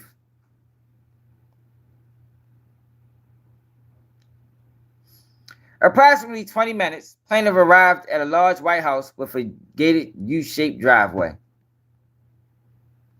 Approximately 20 minutes, plaintiff arrived at what she believed to be a large white residence with a gated U-shaped driveway. So let me show y'all another key difference.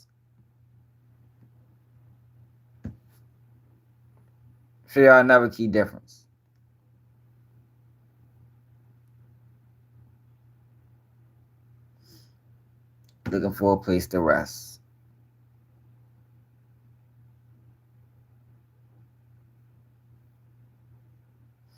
All right. So let's go to the first one.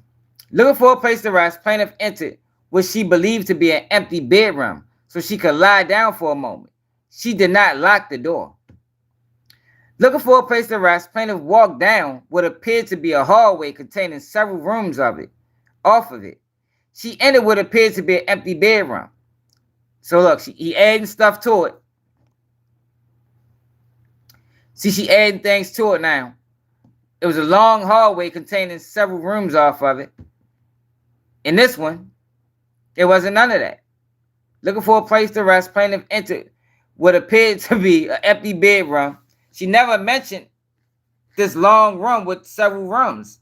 She did not lock the door.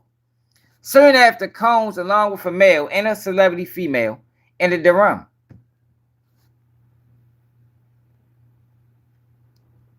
And this one she goes into detail. This room contained only a large bed with no furniture of any kind, television or other furniture. Not mentioned on this one. Soon after, Combs, along with a male and female celebrity, entered the room. Plaintiff entered what she believed to be an empty bedroom so she can lie down for a moment. Like, she didn't even mention the bed in this one. It just was an empty bedroom. No bed, no nothing.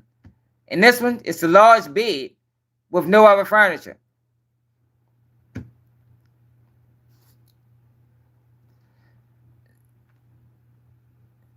Soon after, Combs, along with a male and female celebrity in the room, Combs aggressively approached plaintiff with a crazed look in his eyes, grabbed her and said, "You are ready to party." Soon after, Combs entered the room along with defendant Carter and a female celebrity, Celebrity B. Plaintiff immediately recognized all three celebrities. Combs aggressively approached plaintiff with a crazed look in his eyes, grabbed her and said, "You are ready to party." Now look at this. Combs then threw plaintiff toward another male celebrity, Celebrity A, who removed plaintiff's clothes as she grew more and more disoriented. Look at this, y'all. Combs then threw plaintiff toward a wall, causing plaintiff to fall. Plaintiff got up and stumbled, at which point Combs grabbed her again and threw her on the bed. At that point, Carter began removing plaintiff's clothes as she grew more and more disoriented. Like, oh, get the fuck out of here, y'all. Come on. She didn't mention none of this. So Combs threw her toward a wall. In this one, Combs threw plaintiff toward another male celebrity. On this one, he threw it toward a wall. On this one, he threw it toward another male celebrity. Like, yo, come on now, y'all. Come on now, y'all. Can we keep it real? Can we keep it real? Or do y'all want to lie?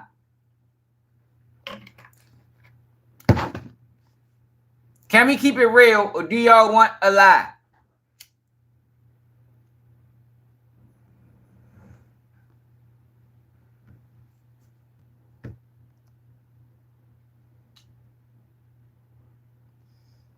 Combs then threw plaintiff toward another male celebrity, Celebrity A, who posed to have been Jay-Z, who removed plaintiff's clothes as she grew more and more disoriented. Combs then threw plaintiff toward a wall, causing plaintiff to fall. Plaintiff got up and stumbled, at which point Combs grabbed her again and threw her onto the bed. At that point, Carter began removing plaintiff's clothes as she grew more and more disoriented. Like, oh, do I need to read anything else? Plaintiff was held down by Carter as he vaginally R-ed her while Combs and Celebrity B watched. Plaintiff was held down by Celebrity A, who vaginally R-ed her while Combs and Celebrity B watched. Come on now, y'all. This shit is bogus. After Carter finished, he stepped back toward the wall. Combs then stepped forward and vaginally R-ed plaintiff while Carter and Celebrity B watched. Plaintiff was held down by Celebrity A, who vaginally R-ed her while Combs watched. After the male celebrity finished, Combs then vaginally R-ed plaintiff while Celebrity A and Celebrity B watched. Combs then knocked plaintiff down and attempted to force plaintiff to perform oral sex on him. Combs attempted to force plaintiff to perform oral sex on him, but she resisted by hitting Combs in the neck. It's no mention of being knocked down.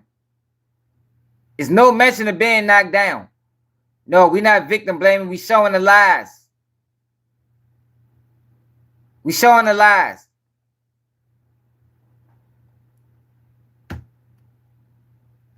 Why is there two stories? The truth only got to be told once. That you don't have to add nothing to the truth. You don't have to take nothing away from the truth. It only has to be told once.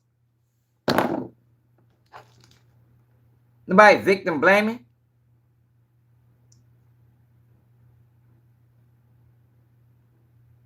Man, we got to stop with these dumbass words, man.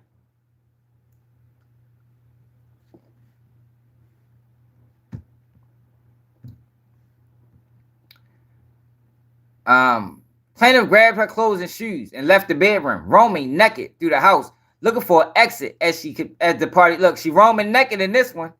Guess what happened in this one? She fought back, standing up quickly and punching out at the same time, hitting Combs in the neck. Taking it back, Combs stopped his attempt. When Combs backed away in surprise, plaintiff grabbed her clothes and shoes and ran out of the bedroom, holding her dressed in front of her like a towel. Man, get the fuck out of here, man. Get the fuck out of here, man. My child wouldn't lie like this. I don't even think this person exists. First, she was running naked. Now, she's holding a towel. She's holding a dress in front of her like a towel. But on this one, she was running naked. Through the house looking for exit as the party continued. Once outside, plaintiff put her clothes back on and left the scene in the dark.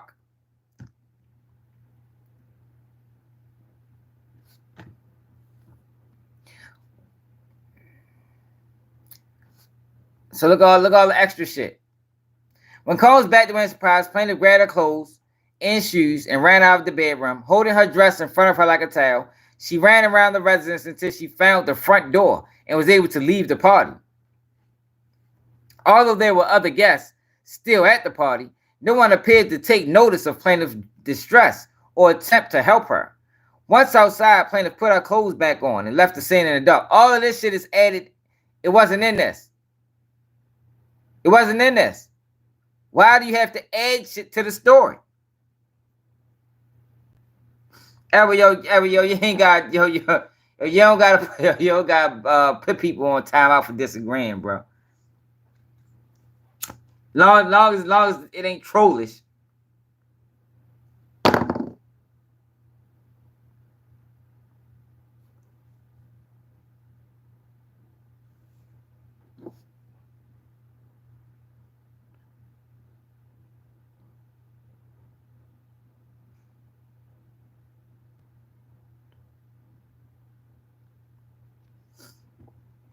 Yo, y'all is sad, yo. Like, yo, what the fuck, yo? People really want lies.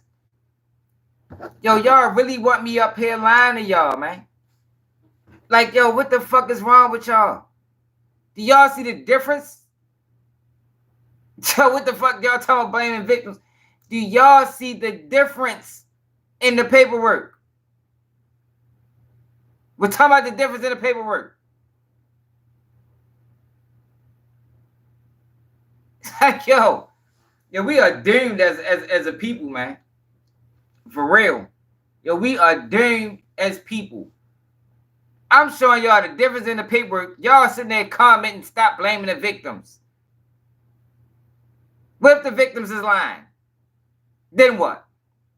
What if the victims are lying?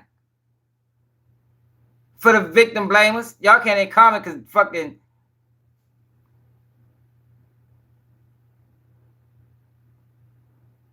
No, it wasn't no period of explanation. No, their whole sentence is added.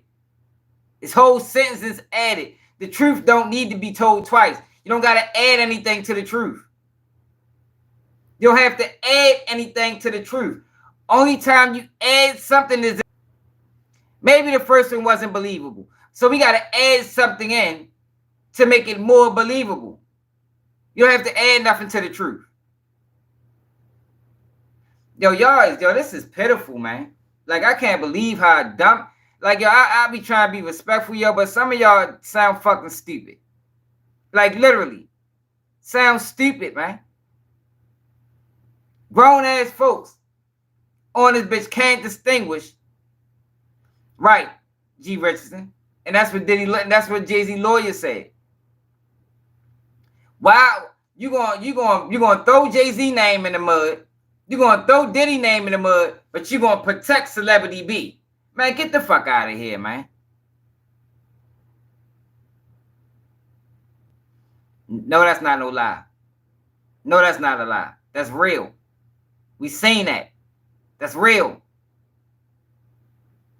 We deal with reality. The fuck I'm going to say that's a lie for? Like, how stupid was that? Why would I say that's a lie when we seen that? Like, yo, y'all fucking sad, man. Look at the difference in the motherfucking... And look at the difference in the wording. It's inconsistent. Thank you, Bob. It's inconsistent. They adding shit to the story. If somebody adding something to the story, because we're not even talking about Diddy. We're talking about Jay-Z. We're not talking about Diddy today. We're talking about Jay-Z. And just because Jay-Z abused Cassie, that don't mean he did this shit to a 13-year-old. I mean, Diddy. But that's the media games that they played with y'all. That's why it was pivotal. It was pivotal for them to release that motherfucking video. So now it justifies any slander that we come with after that. This video justifies it. Diddy did this, so he did this too. Yo, that's not real, man. That's not how that shit go. That's stupid thinking. If a motherfucker can trick you with that, yo, you are fucking dumb. And I hate to have to talk to people like that, yo, but y'all done piss me off. Because I'm sitting there trying to show y'all the differences between the lies and you motherfuckers are stuck on stupid. See, yo, this is why people sell out. This is why people say, yo, you can't help these motherfuckers. They ignorant. This is why. It's like it's a waste of fucking time. It's a waste of time. It's a waste of energy trying to show people, yo, you're being lied to. I'd rather just sell out. Fuck it, Jay-Z did it. I can't believe him. Like, y'all fucking crazy, man. Y'all is crazy, man.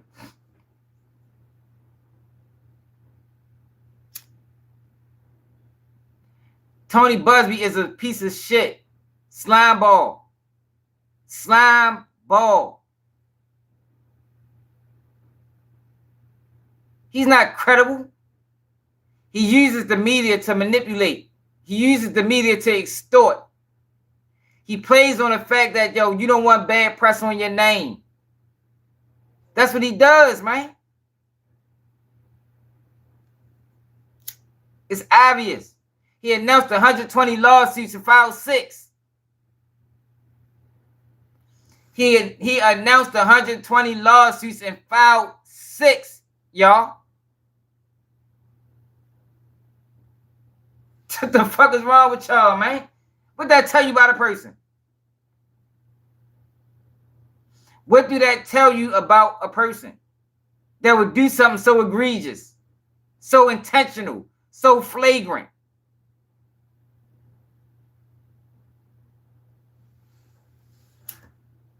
So I swear, yo, this is why, y'all. This is what Nick Cannon was telling Candace Owens.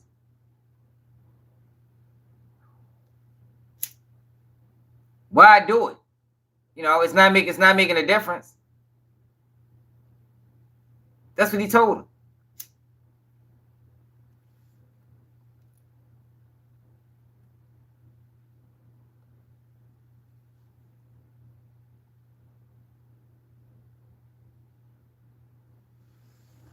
That shit crazy.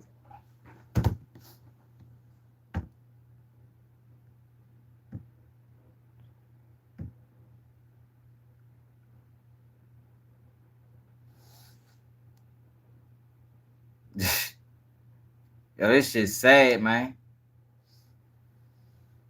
No, they not trolling. Motherfuckers is cussing and all that shit. They dead serious.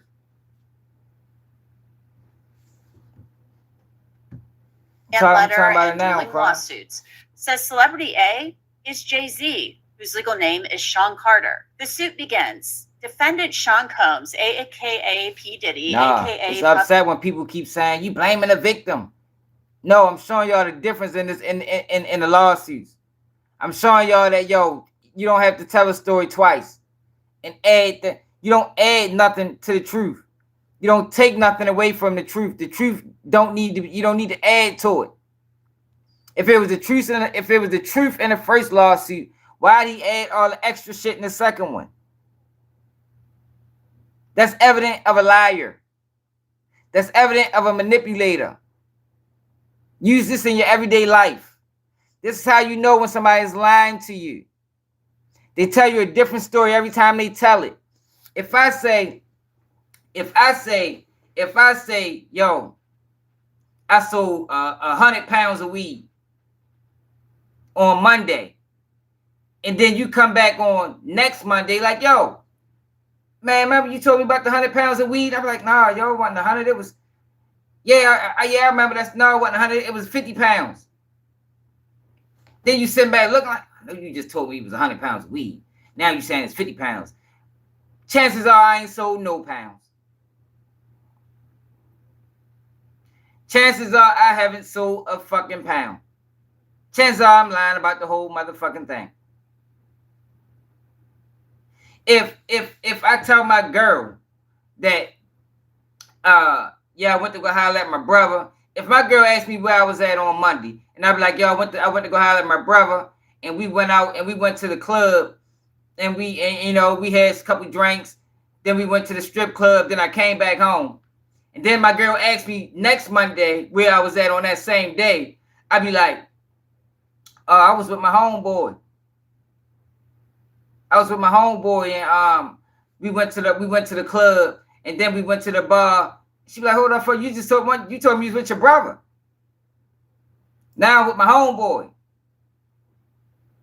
You don't gotta tell it, but it's the same story. You know, I still did the same things, but I I took my brother out of the equation. I added my homeboy. Chances is I'm fucking lying. Chances is that person just lied to you. Because whatever story I told her on Monday, if it's the truth, I can tell her the next time it come up. I don't give a fuck if it's 5 years from now. If it's 5 years from now, it's still going to be the same story because it's the truth.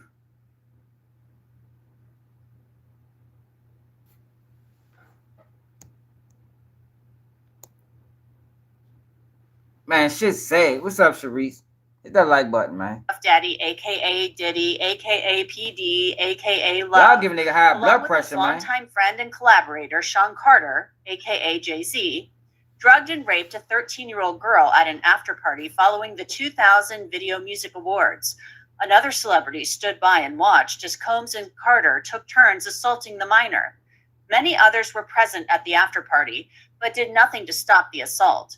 Combs has been allowed for years to conduct himself in this manner without any consequences. I ain't time you out, bro. Girls really want a man that isn't afraid to take things in his own hand. Yeah, I ain't time you out. At the time in January of 2000, when she said she went to the MTV Video Music Awards at Radio City Music Hall. Yo, it's frustrating, yo. When I'm trying to show people, like, yo, y'all being played on, y'all being lied to, y'all being manipulated, and people is fighting back, like they want to be played on, lied to, manipulated. Like, yo, it's crazy, yo. So, yo, it really be having me like, yo, this is why people sell out. Can't save these motherfuckers. They want to be stupid. They want to be ignorant. They want to be, not everybody, but it's a large percentage. They want a story told to them.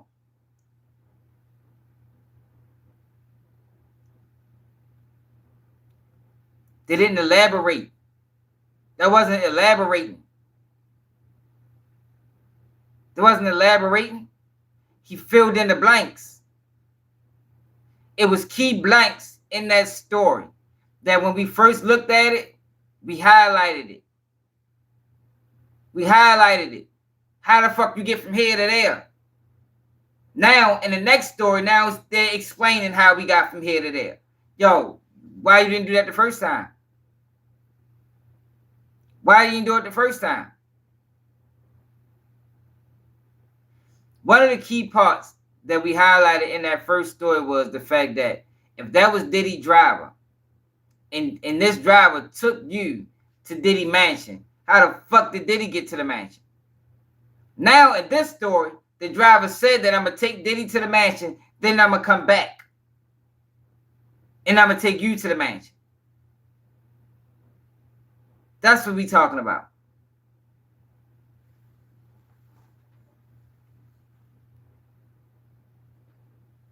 It's not about the base, man. It's not about the base of the lawsuit. It's about what the lawsuit says. Fuck the base of the lawsuit. The base of the lawsuit could be Diddy had sex with a goat. What the fuck? It's about what it says. It's about what it says. It's frivolous. See, the difference is that y'all don't know is that we read all the lawsuits. All of them sound frivolous. Let me go to the live from yesterday. Listen to this lawsuit. Tell me if this sounds truthful to y'all. Tell me if this sounds truthful to y'all. Matter of fact, I ain't doing that. Y'all just go check the live out from yesterday. Because I stopped it and talked, and I'm just trying to let it play straight through. Oh, she didn't have a ticket, so she approached limo drivers who were parked outside, hoping to get in. The lawsuit says one of the limousine drivers she spoke to claimed to work for defendant Combs. The driver told her that Combs liked younger girls and said that she fit what Diddy was looking for. And while not allowing her into the awards, the driver invited her to an after party. The driver stated that he had to drive Combs and others to the after party first. But the driver didn't state that last time. That's what I'm talking about. Last lawsuit, the driver didn't state none of that. Now the driver stated this. What, you just remembering things as they go along? And these are all supposed to be victims or people that was drugged. But they remember everything. They forgot most things, but all they remember is I was with Diddy. I don't remember nothing else, but I was with Diddy. Like, man, get the fuck out of here. We can't be that gullible as people, man. We can't be that gullible as people, man.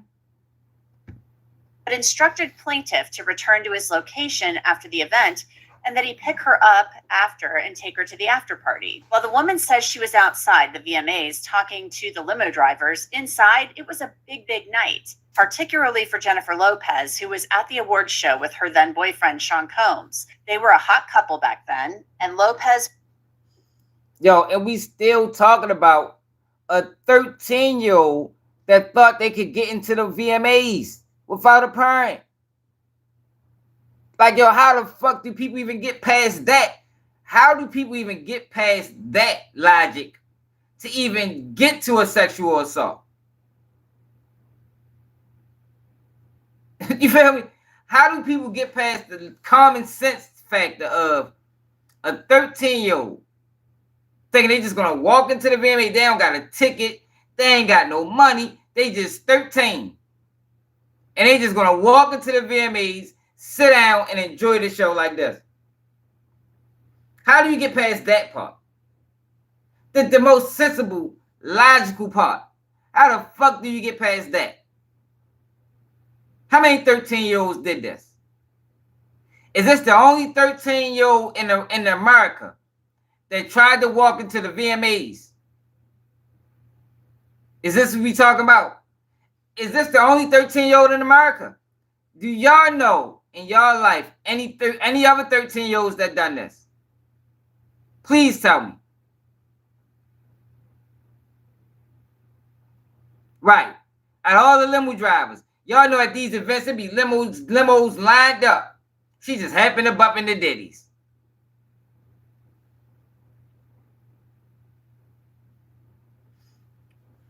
Because they just fouled him. They is going to get tossed. Yo, see, yo, y'all got to realize what's going on right now with Diddy, yo. What's going on right now with Diddy is being chastised. Y'all don't know how this system works. It's people over top of judges.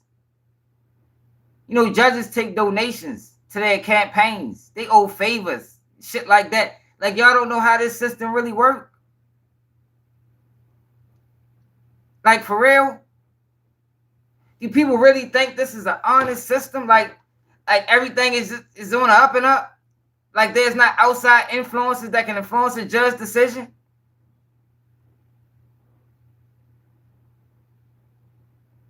So, Christopher, you don't understand how this shit worked then. Because what you just said was fucking stupid. What the fuck? You can't know how this shit works. So you need to listen. Yo, judges have campaign rallies, just like the local politicians. Just like, no, what I'm saying is facts. Just like the local politicians.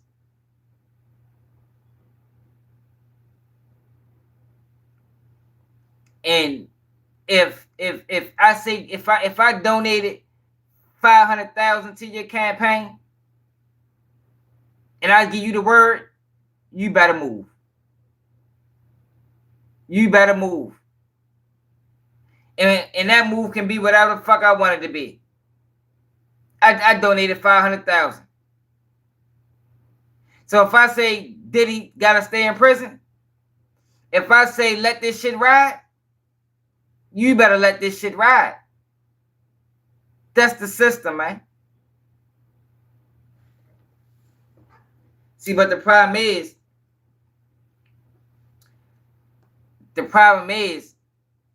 these niggas on YouTube don't know about the system.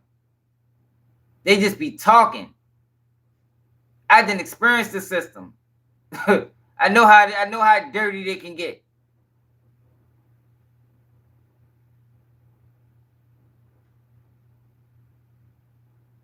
I know how dirty it can get, man. Shit get dirty, man. When anything rooted in money is dirty, man.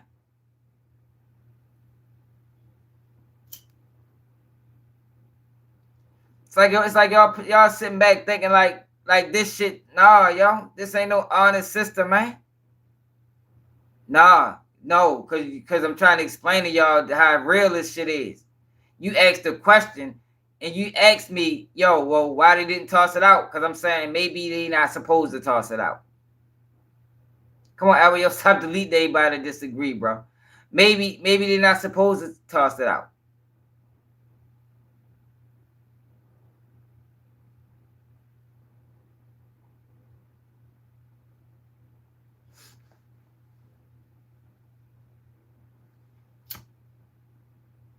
I'm not dismissing it. I'm just saying, yo, I know how this shit work, yo. I don't know what struggle he talking about. I'm a person, yo, that watch. I'm a person, yo, that watch the system allow a person to plead guilty to a murder that they didn't commit. That it was evidence that they didn't commit. Pled guilty. I did it. They pled guilty. Charged with it today.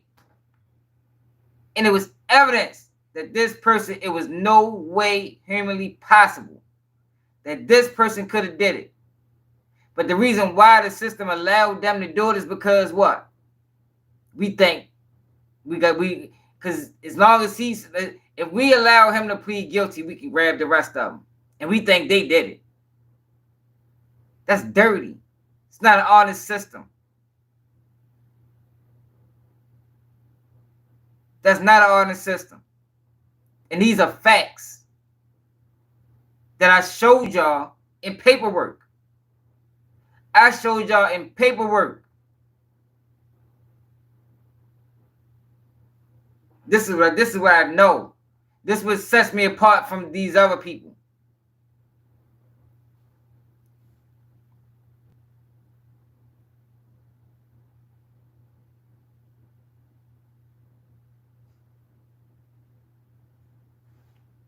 Angel, you just don't know what you're talking about, Angel. You feel me? You rather be lied to, Angel. That's all. You rather be lied to. If you rather be lied to, this ain't the page for you. Cause we speak truth over here. Like we not gonna go with the narrative that the media is pushing. Cause a lot of times they lying. They're lying.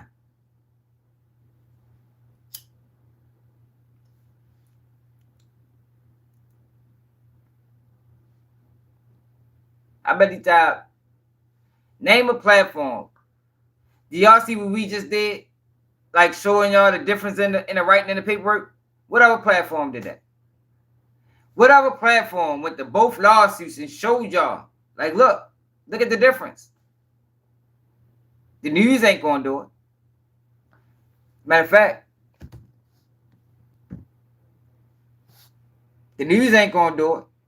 DJ Academics ain't gonna do it. KBG News will, because I want y'all to know the truth.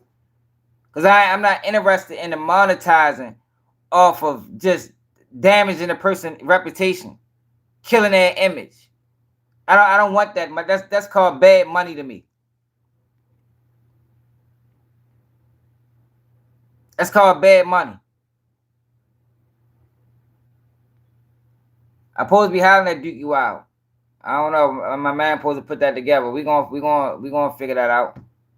Won the VMA for Best Dance Video. She was on top of the world that night. The woman claims that night, outside of Radio City Music Hall, she got into a limo with someone affiliated with Sean Combs. That suit says, after approximately 20 minutes, plaintiff arrived at a large white house with a gate U-shaped driveway. Once inside, two men asked plaintiff to sign a non-disclosure agreement, informing her that she could not discuss what happened at the after-party. She gave them her name and signed the form, but did not receive a copy. The Jane Doe described seeing celebrities, but those people are not named. Inside the building, plaintiff recognized many celebrities as she entered what appeared to be a large living room or foyer containing a large crowd. Plaintiff attempted to mingle in the crowd and talk to several of the celebrities that she recognized. Didn't say that the last lawsuit. None of this was mentioned in the first lawsuit. whom she wanted to see at the VMAs. Waitstaff circulated throughout the room, carrying trays of drinks, and loud music played throughout the venue. Plaintiff observed widespread drug use, including marijuana and cocaine. After attempting to talk to numerous celebrities, plaintiff accepted a drink from one of the waitresses, circulating the crowd. The drink was a reddish-yellow mixture that tasted like orange juice, cranberry juice, and something bitter. After drinking just a portion of that drink, plaintiff began to feel woozy and lightheaded, making her need to lie down. Going to toss it, y'all. Now, if the judge is in on the play, Christopher, like, yo, what the fuck is wrong with you? I just told you about a situation where a serious miscarriage of justice happened. Like, yo, if the judge is on the play, the judge is going. Trump just got found guilty. You got the president is talking about the same Justice Department or the same system. They did it to him. We talked about it yesterday. Yo, the election was stolen. It was obvious. It was obvious. But yet they prosecuted the man for calling it out. Found him guilty. Like, yo, this is not a system. This is not a justice system, yo. It's a barter system. This is a barter system. What have you done for me lately? Pay to play. That's how this shit works. And more than likely, this lawsuit is going to get tossed. More than likely it is. But by that rate, the damage is already done. Look at y'all in the comments. Y'all believe Jay-Z raped the 13-year-old.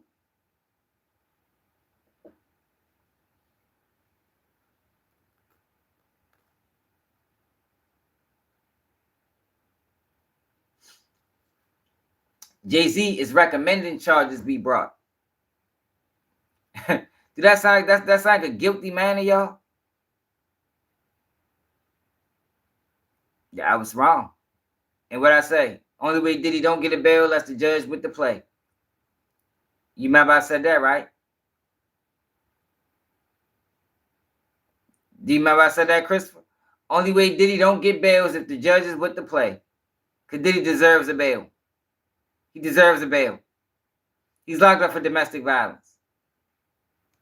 He got a no bail, facing life in prison for domestic violence.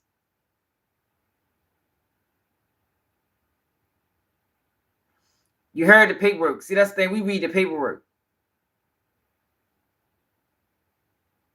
Diddy lawyers said they got 6 discovery packets, and they haven't got nothing in discovery that shows sex trafficking. Nothing.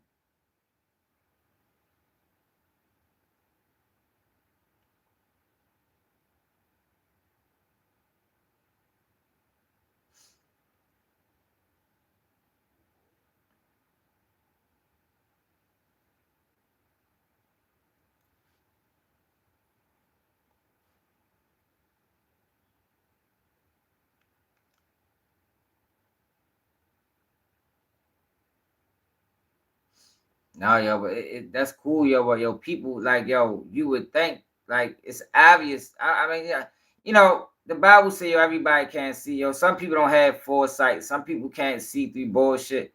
So I get it. Yo, but when you got somebody explaining it to you, you still can't see through. You still can't see through it. Yeah, what the fuck? What is Diddy locked up for, y'all? What is Diddy locked up for? Like, really? For people that think Diddy don't deserve a bail, what did he do?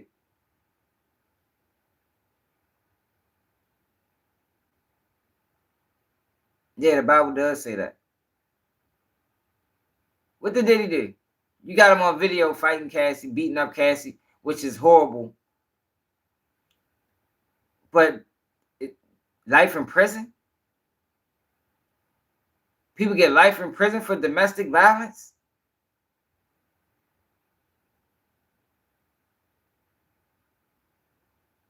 But where's the proof of that, TR?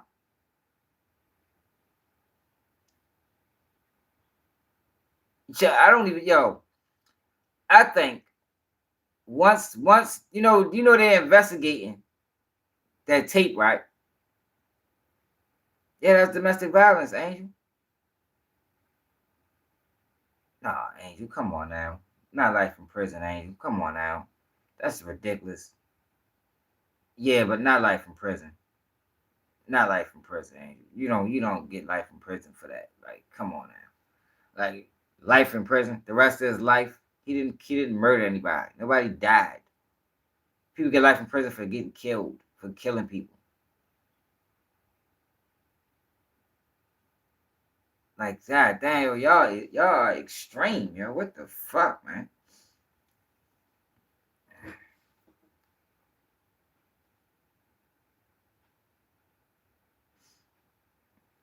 Yo, that's nothing wrong with reaching out to witnesses as long as you don't threaten them. I had a case that involved a witness. Now, it wasn't nothing like Diddy. It was a car accident. They hit me. They charged me with a hit and run. I was on parole at the time, so they tried to violate my parole. So they tried to offer me a year of prison time, knowing I couldn't take no year of prison time because I was on parole. I had 7 years to back up. And after my initial court hearing, I talked to the people that are hitting the car after we left court. And I told them, I said, yo, y'all can't come to court. Not y'all can't, yo, but I would appreciate it, yo, if y'all didn't come to court no more. You know, they trying to give me this. I'm gonna catch 7 years behind this. You know, and I'm like, I'm not trying to minimize y'all's situation, you know, because I did hit y'all car and I did ride off. I did do that. But it's not worth me going to prison for 7 years. You feel me? At the end of the day, it was just a car accident. He's a witness. So what he decides to do is he decides to call the state's attorney and tell the state's attorney that we don't want to, I'm not coming to court. That's what he decided to do. So I didn't know he did this. I thought he just was going to, I was hoping he just took heed to what I was saying and just didn't show up. But no, he decides to tell the state's attorney. So I go to trial. And the state's attorney tells the judge that they don't, first they was offering 30 days. And now they offering a year. And the state's attorney tells the judge, well, you know, he talked to the witnesses. You know what the judge said? Did he threaten them? No, he didn't threaten them. You know what the judge said? That's irrelevant.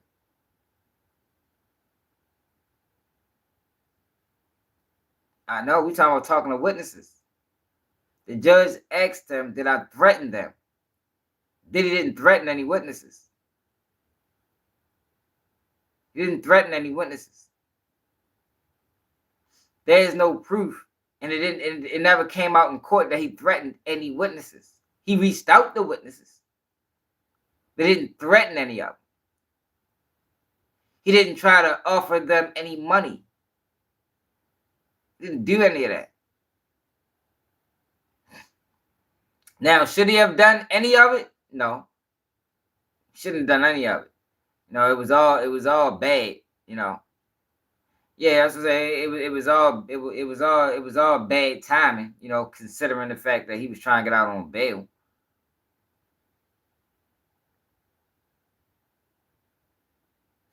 He was trying to get out on bail. But yo, we talking about a guy in Diddy who doesn't have any charges. Like, why is he facing life in prison? But what I was ready to say is they are investigating how that video got leaked.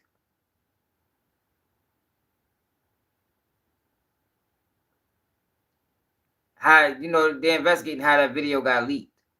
And once it comes out that Homeland Security or the feds leaked that video, guess what happened? Case dismissed. Now, can they prove it? I don't know. But Diddy team is looking into it because they definitely leaked that video. And they leaked that video because that's all they have. They don't have anything else but that video.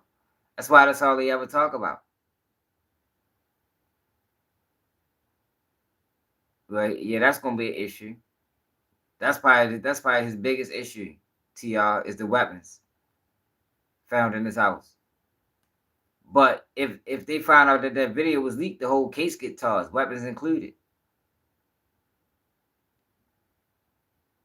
If they find out that that video got leaked, in which I think it did, I think common sense would say it did, because Diddy had that video since 2016. We never seen it. The minute his house get raided, now videos get leaked. No, see, that's what I'm saying, Christopher. It didn't just hit 100 times harder. It was intentionally put out for that purpose. That's dirty, man. This is what I'm trying to explain to you about this system. It was intentionally put out because if all else fails, we can see if they didn't release that video, they wouldn't be able to talk about it. They wouldn't be able to talk about it. So they had to release that video because that's the only thing they got to hold him on. Look, he's dangerous.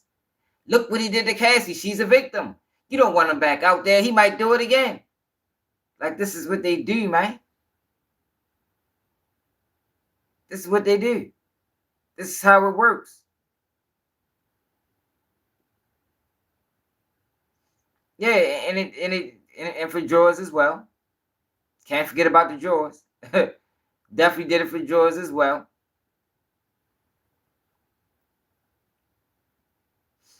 No, Angel, he kept the video. The video got released right after his house got raided. He kept the video.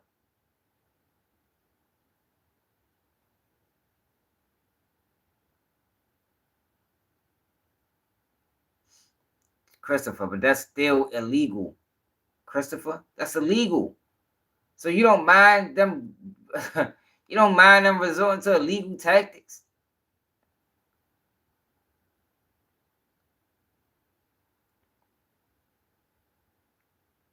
Yeah, he beat her. That's all he did. That's all he did. But that don't deserve life in prison. That don't deserve a no bail. This domestic violence case is way worse than that. And people was getting bails.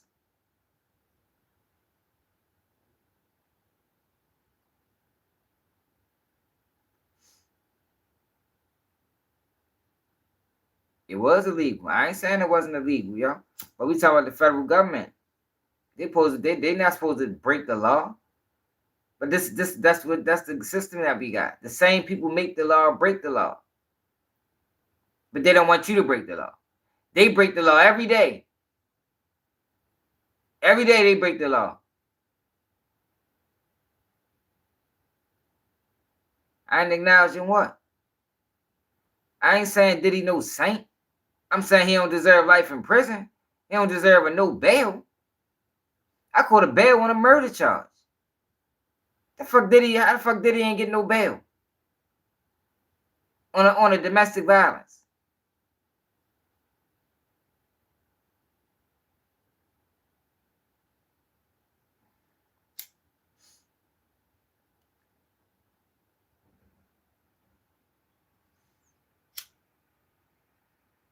Yeah, but how you gonna call him a flight risk? How you gonna call him a flight risk when he came to New York to turn himself in? Now, Dirk is a flight risk. If you want to say flight risk, you could say Dirk.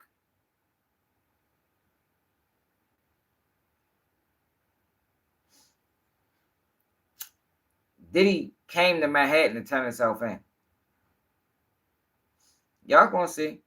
Watch all y'all when y'all gonna come back and be like, "Damn, yo, keep it G. You the only one that said he was gonna beat the shit." At least if he don't beat everything, he's gonna beat the most serious charges. He might have to cop to the gun or get found guilty with the handguns in the house. But I don't even think that shit gonna go that far. Angel, when did I say he was innocent? What are you talking about? See, that's what I'm saying. Like, yo, why y'all can't distinguish? I'm being very clear. I didn't say he was innocent. I say he's guilty of beating up Cassie. But sex trafficking is what they're charging him with. He's guilty of beating up Cassie. We've seen that.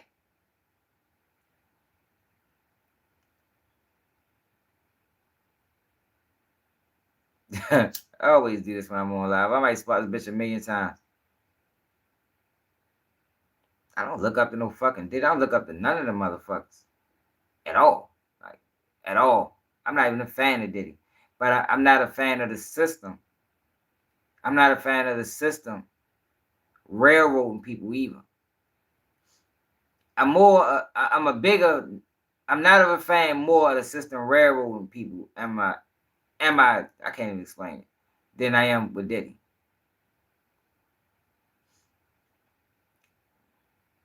This can now.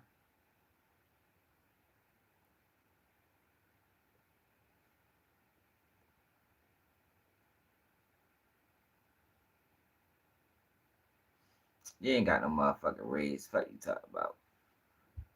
So he told log off.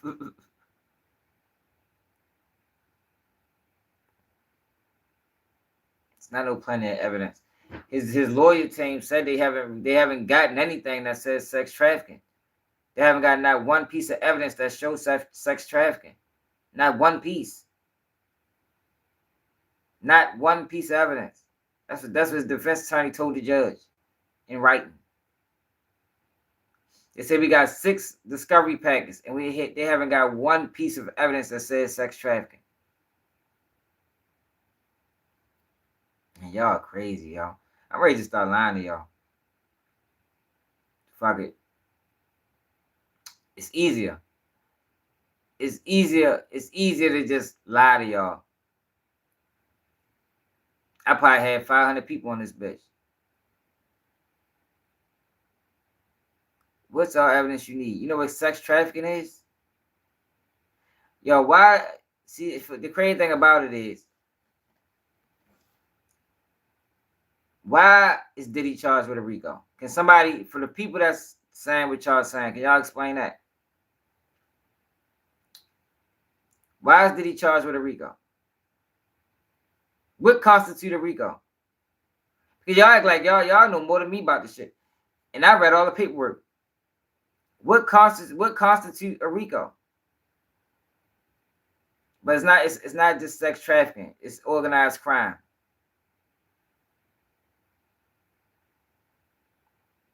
Explain it. What's a RICO? Y'all know? Or y'all just talking? Or do you want me to explain it? What is a RICO? Angel and Christopher? No, it's not just a criminal organization. It's not just a criminal organization. It's something that constitutes, it's in furtherance of. Which means that it's me and all of y'all. And we have one common goal. Say our goal is to sell drugs. We all are under whatever we all under Keep It G News. And we sell drugs.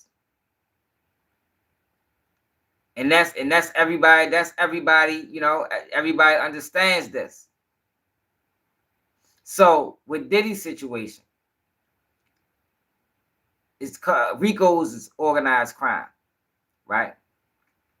So with Diddy's situation, the organization of his freak-offs made it constitute a RICO, which means that I have a person that's going to book the freak-offs. I have a person that's going to provide the IVs. I have a person that's going to clean up the freak-offs. If the freak-offs get out of control, I have a person that's going to buy the tapes. That's it. That's it. So if you take that element, if you take the organization element out of Diddy freak-offs, then you would just have Diddy and Cassie just being swingers. That's all it would. They'd just be there. They would be. It's one victim. They have one victim. Even today, still one victim. And y'all over this bitch crucifying the man like he the fucking devil. It's one victim in this case.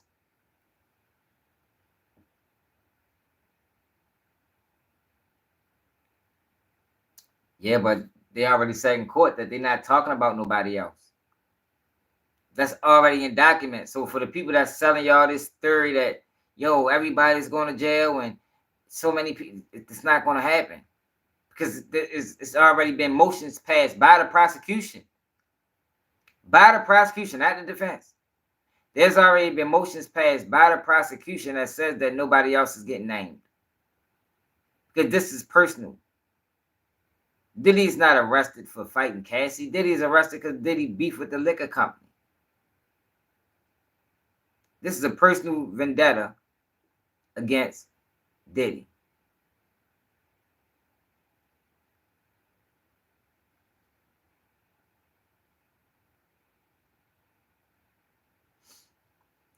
Diddy trial was scheduled for May. And Diddy defense team is ready to go. And they saying that United States government is prolonging. No, it's not. It's only one, Travis. It's only one. So y'all be following. Y'all gotta subscribe to the channel, y'all. Y'all be following the wrong blogs, man. Y'all following blogs lying. And that's why I be pissed off with the blogs, because it make my job harder. Because y'all been lied to all day. Yeah, man, you got 17 blogs lying. Then you come over here and I'm saying something totally different to them. So y'all look at me like I'm crazy. But meanwhile, they the problem. Yeah, I ain't the crazy one. I'm telling y'all the truth. They the ones lying to you.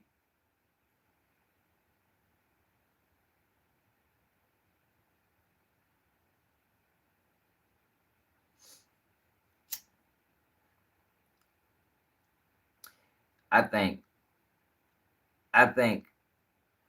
the news is lies, Travis.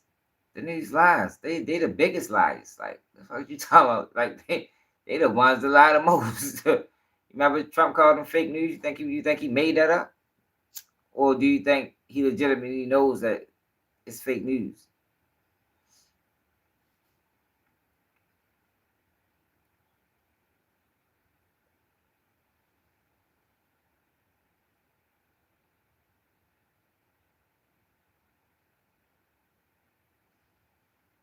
Y'all gonna see. I just want all y'all to come back. No, he's not, man. Travis, like, stop listening to that. No, he's not. Diddy ain't telling on nobody. Diddy want to prove his innocence.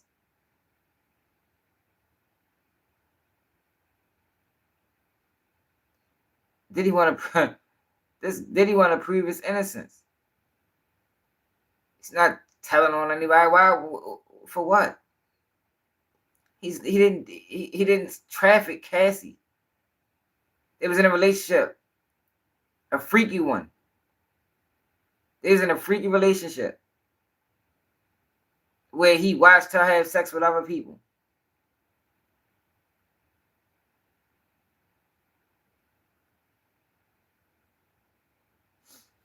Yeah, you gotta have open mind. You can't be closed-minded, because that's the problem. They want you to be closed-minded. Jay-Z didn't do anything, man. Like, yo, y'all is crazy, man. Jay-Z didn't do nothing. Them lawsuits is lies, man. Like, this shit is crazy that y'all really believe that shit, man. It's crazy y'all really believe that shit. Like, literally crazy.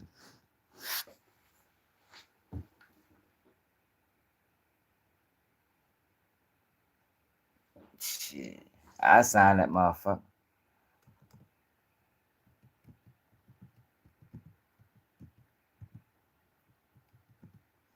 Yo, this is amazing, yo. Like, damn, yo, we fucked up as people.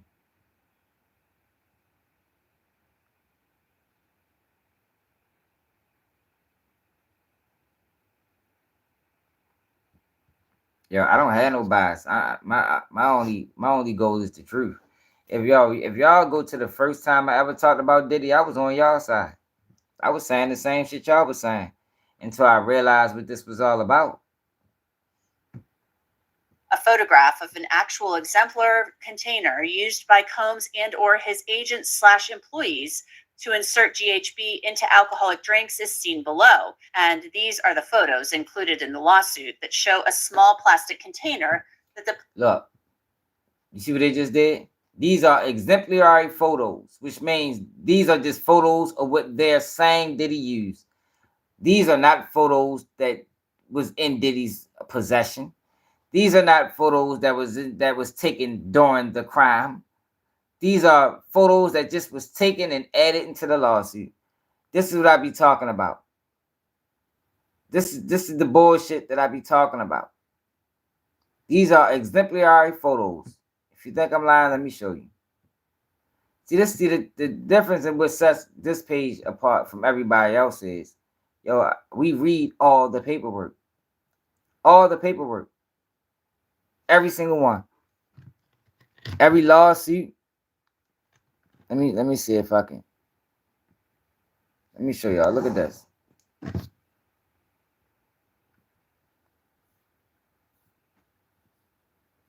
You see this? I'll show y'all something.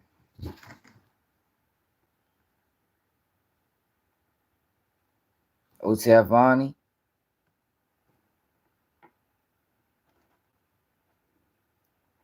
Yep. Gonna go through all the lawsuits.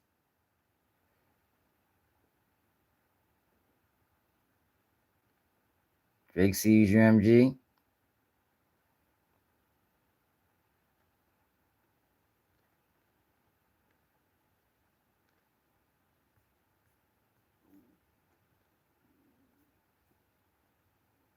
Diddy, Halloween. Diddy in Miami. 39-year-old. See this is what y'all don't know. We read all the lawsuits. So y'all coming over here trying to act like y'all telling me something. Y'all don't got half the information I got. Y'all don't have half the information I got.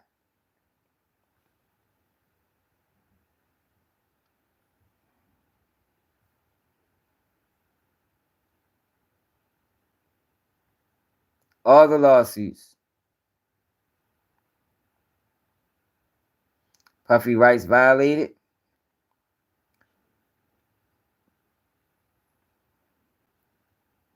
Oh black.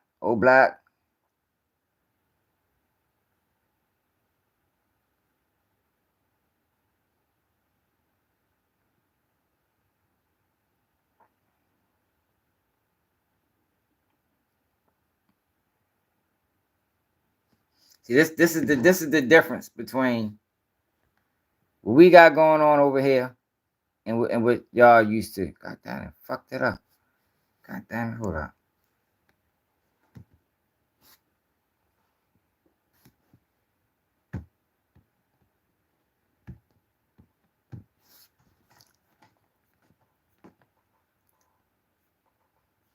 This is the difference.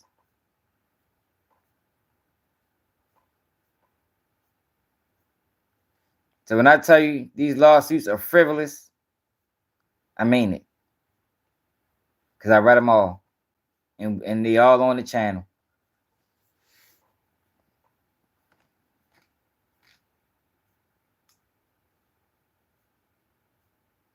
They are all on the channel. You can go back and watch them. Think I'm lying.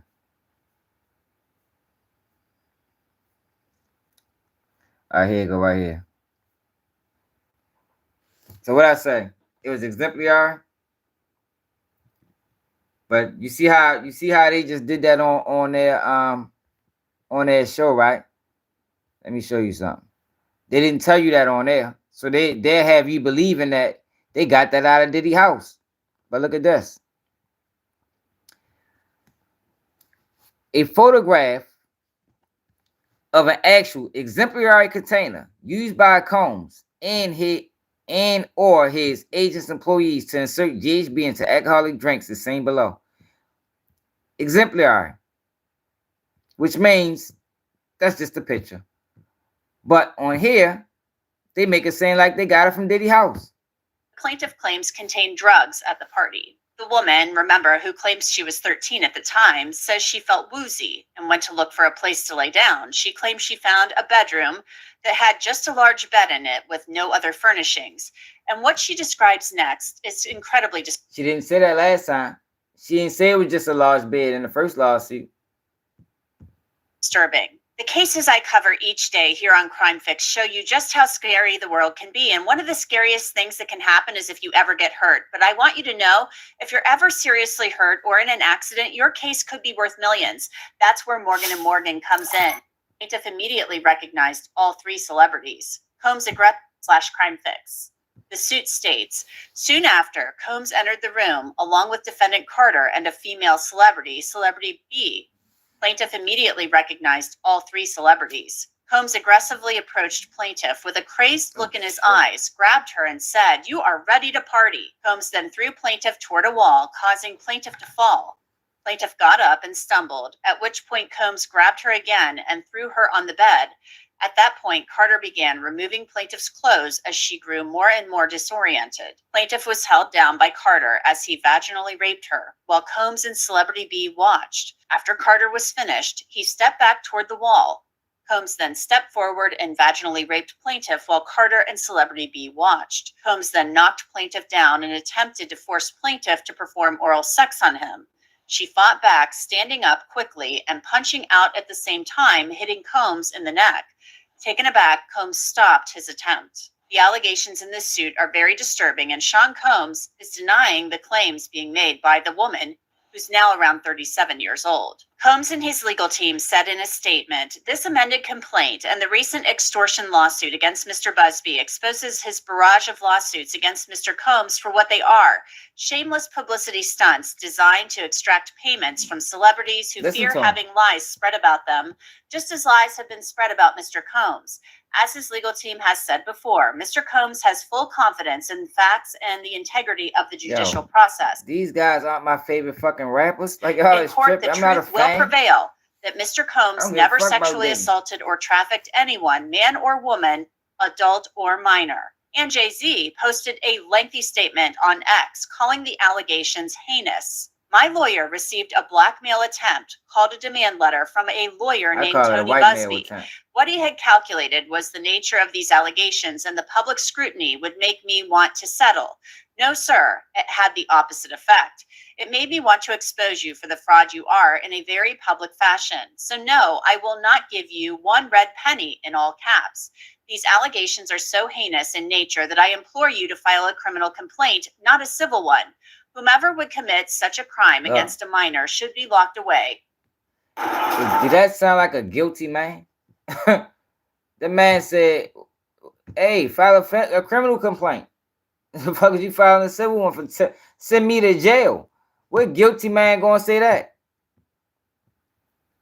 What guilty man is gonna say that? Yo, but the lawsuits are frivolous, Travis. They frivolous. I read them all. Go back and look at the videos. Go back and look at the video. See, yo, y'all just saying this, but y'all don't have the information I got. Y'all don't have the knowledge of the situations, the information, or none of that. Like we got over here. That's why if you notice, most of the people that's over here, it's like, man, we know it's bogus. Because we done read them all. For the people that's new or just checking sometimes, y'all still on the fence because y'all watching them other blogs more than y'all over here. So y'all just believe in this shit because I'm the only one to y'all. I'm the only one saying it. But everybody that's over here daily knows that, yo, this shit is bogus. It's bogus. Because we read all the lawsuits. They're not just saying it's bogus because I'm saying it's bogus. They saying it's bogus because they heard the information. They heard the information just like I did. I appreciate that. Now I see how many other people gonna do it. I don't even think this case gonna make it to trial. If they can find out, if they can prove, which I think is common sense, but if they can prove that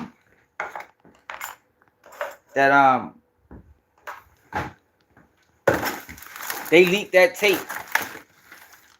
What my man call it? Fruit from a poisonous tree. If they can prove they leaked that tape, the case get tossed. Case tossed. Quick, fast, and hard. I put this fucking food away, man.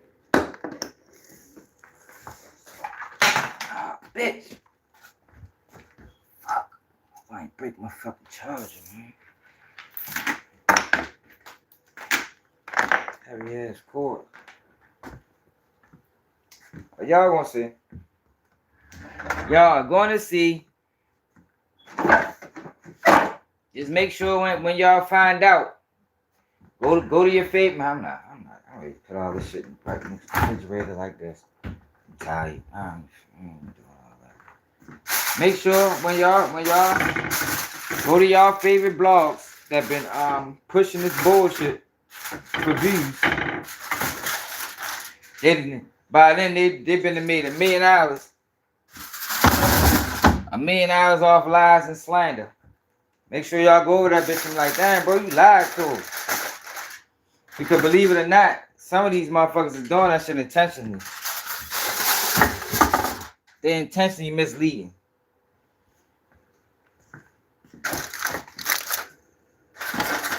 They're not giving their opinion. They are intentionally misleading. This nigga. Never fight for something else.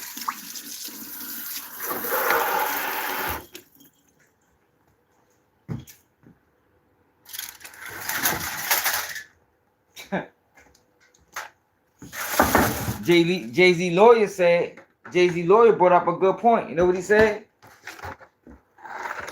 See, y'all gotta go back to the beginning of the video where we read what we read with Jay-Z legal team.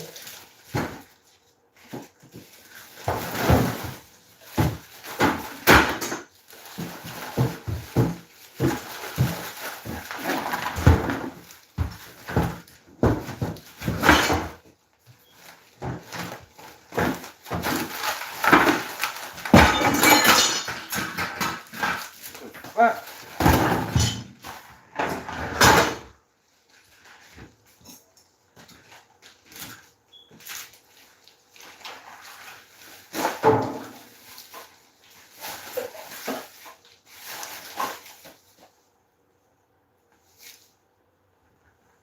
God damn.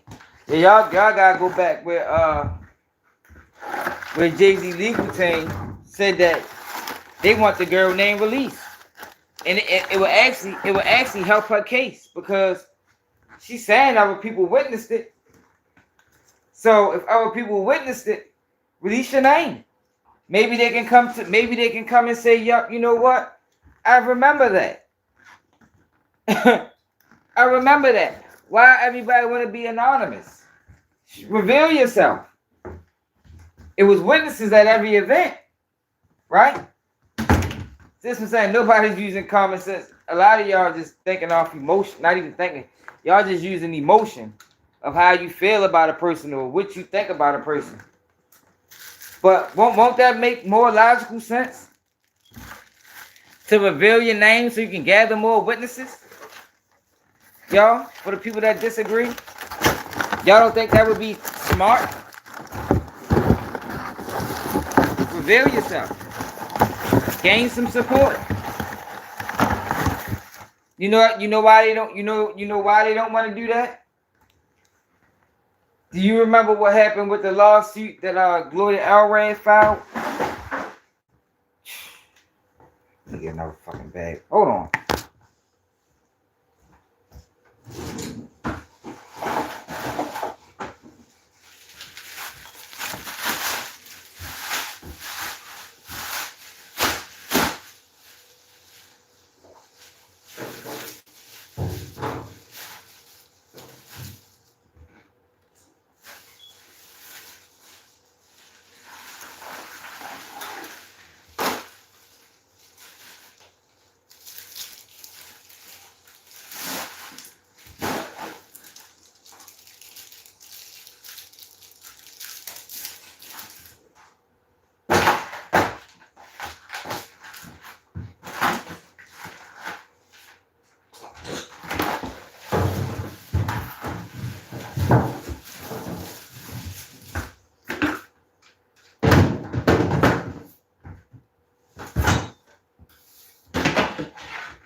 Do y'all remember?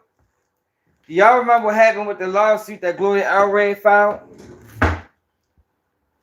When the lady put her face on there? And then you had multiple people coming out saying that she was lying. Do y'all remember that? Did your favorite blogger cover that? Where her boyfriend came out and said, man, she tried to get me to help her with the suit.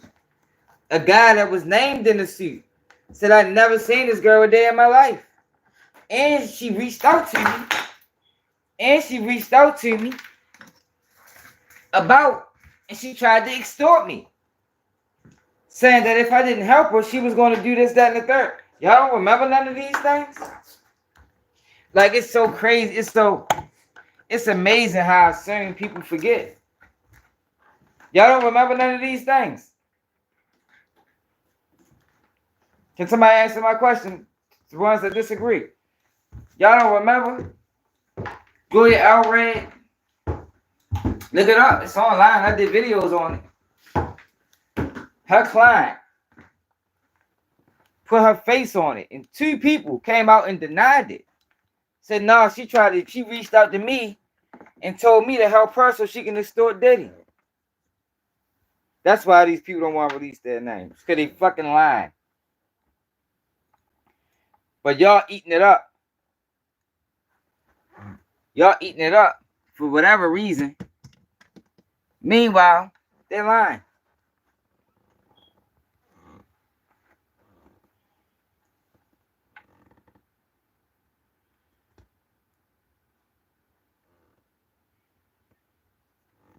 I don't know if it got dropped yet. But I broke my charger. Shit fucking dropped on the fucking ground twice, man. Bitch.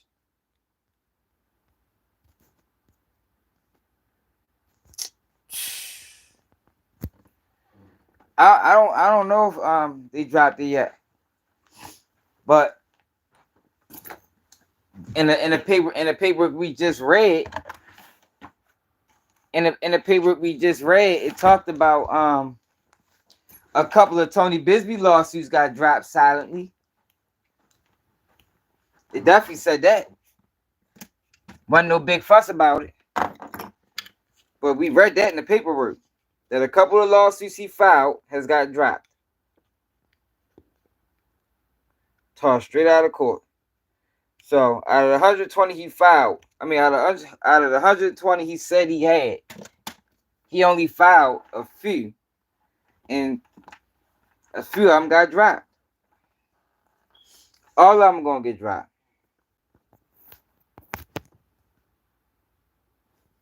Then I broke my fucking charger box. Bitch.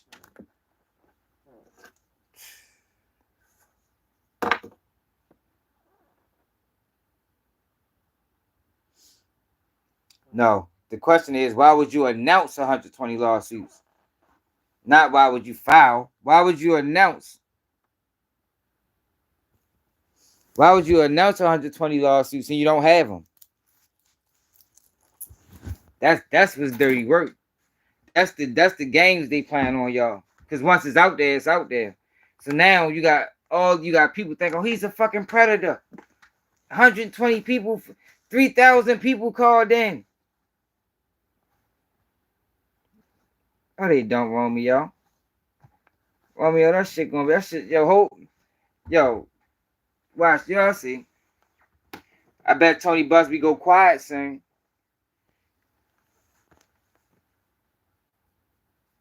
Yeah, he definitely might get disbarred after this.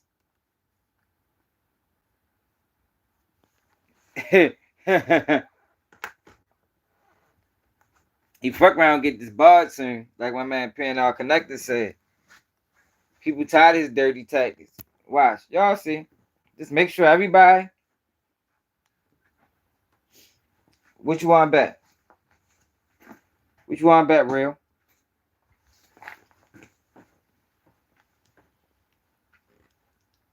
Shit, what you want to bet?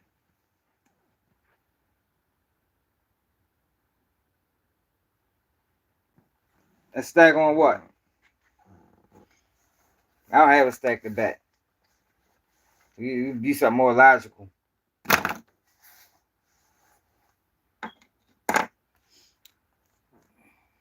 I'm not a rich YouTuber by any means. Everything I got, I brought before YouTube. Like,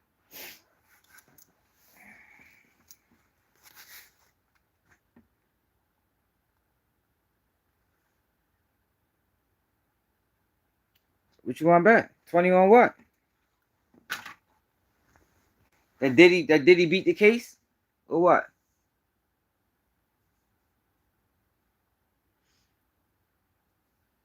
Want my $20, y'all. Y'all said a whole bunch, y'all. What the fuck did I just say?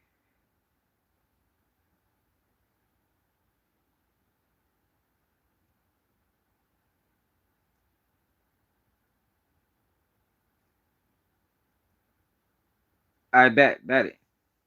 Bet this lawsuit on and could bet Diddy. Well, what's considered beating the case? I bet he beat the sex trafficking. Bet Diddy beat the sex trafficking in the racketeering, that he might find him guilty on a firearm. I bet you he beat the sex trafficking, racketeering, and I bet you this lawsuit against Jay-Z get tossed. What you mean? That's the biggest part of the case. That's what we talking about. Y'all saying he sex trafficked minors and all that other shit.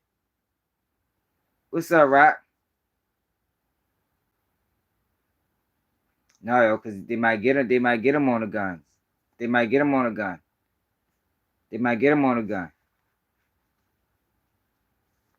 I can't bet that. I bet this case I bet Tony Busby shit get tossed. But if it do, if I get tossed silently, we'll find out.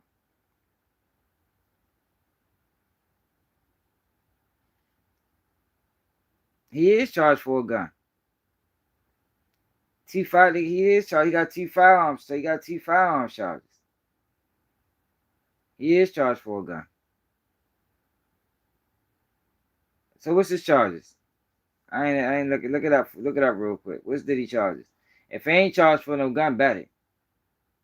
So what is it? Racketeer, sex trafficking, and what else?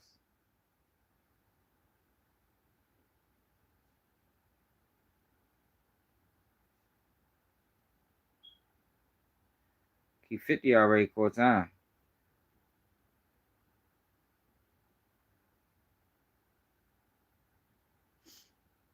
I do be knowing, yo. Y'all do a lot of cases, bro. Like, yo, give me the benefit of the doubt. My nigga, god damn. What the fuck? I read a lot of paperwork. Tell me what I would be doing. That much paperwork I read.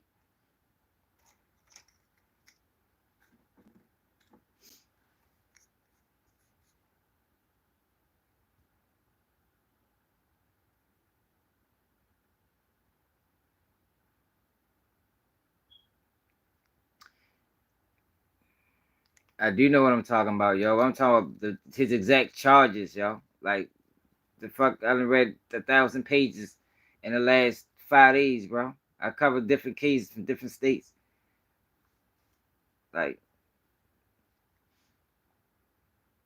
yeah, it says sex trafficking, it's racketeering, and what's the other one? I'm missing one charge. Like, what the fuck? God damn, I'm missing one charge. The fuck? Missing one charge, bro. Is you going better than that? Like, what the fuck is the other charge? Look it up. If I can't look it up because I'm in the live. Look it up and come back and let me know what the other charge is, y'all. If it ain't no pistol charges, bet it. Fuck, you just want to say that's why I be calling you a troll, bro.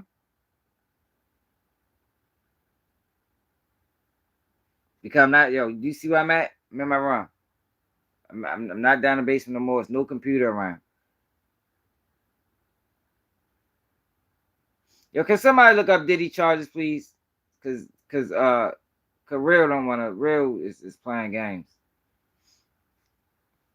What is Diddy charges? What is Diddy exactly charged with?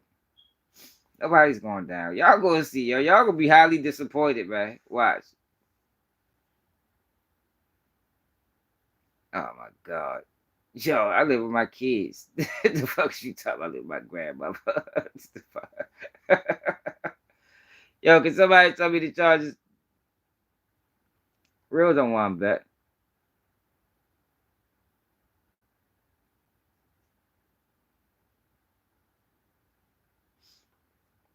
I got a murder charge on my record, man. No law school's out the question for me, man. Law school's out the question. I went to the law library a lot when I was locked up. Read up on cases.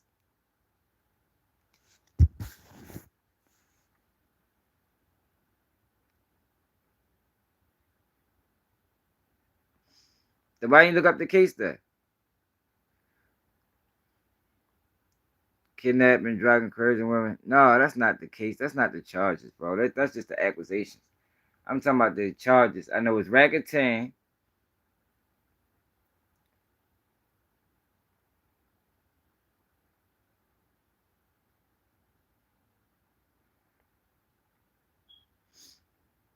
Yo, well, look up the charges then, bro. Ain't no hard. Please do me a favor, y'all. Look up Diddy charges. No, Diddy ain't bring Jay-Z into the case, man. Fuck no, man. It's a dirty lawyer, man. This lawyer is dirty. Yo, it's a dirty lawyer, y'all. So it's just racketeering. It's just I forgot what the other charge I mentioned. What was it? Racketeering, and what was the other one?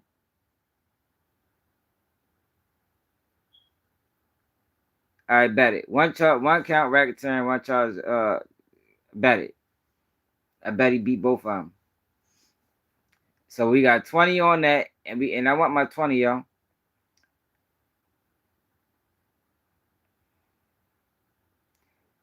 We got 20 on that.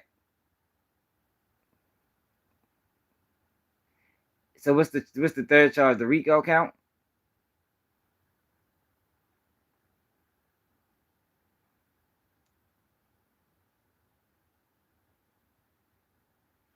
Them lawsuits are frivolous, Travis. I done read all of them. That's what I'm telling you. I done read all 20. All right, we betting the 40. I done read all 20 of the lawsuits. And that's the thing, y'all haven't read all 20 of the lawsuits.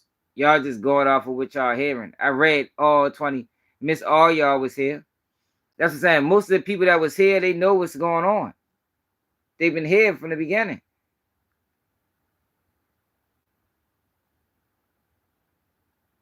I can't get I can't get my charges. I said I bet it. I can't get my charges expunged. You can't get a murder charge expunged off your record. I tried. I can't even get the gun charge I had on my record expunged.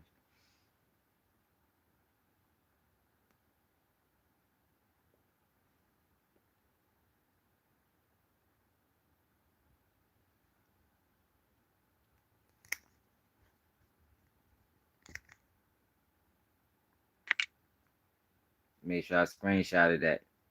I got screenshotted. It's the bet reel, so I don't want to hear no bullshit.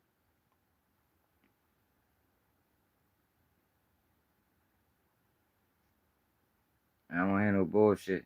Yeah, make sure I support the platform, real. Since you got all this money, have you ever supported the platform? No. All this talking, you were talking all this money shit, and you ain't donate nothing to the platform ever.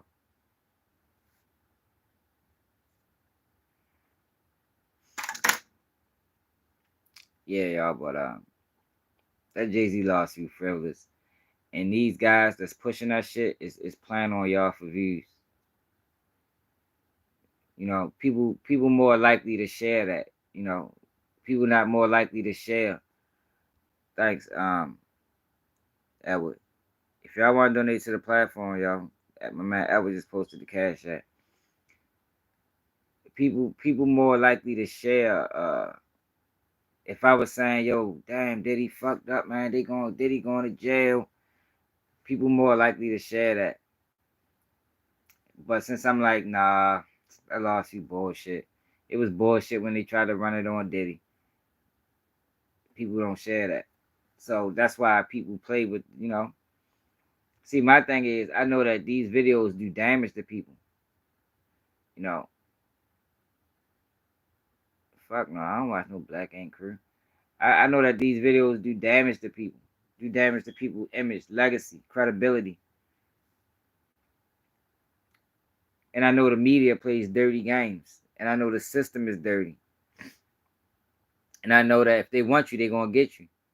And they'll make up some shit to get you. But I don't even think with Diddy, I don't think they want him to go to jail. I think they want Diddy to lose his image. I think they want to tarnish his legacy. I think they want to take his money. I don't think they want Diddy to go to prison. That's why they keeping him in there. Because they know they ain't got no real case. So that's probably as long as they're going to be able to hold him. You know, they only going to be able to hold him until he go to trial.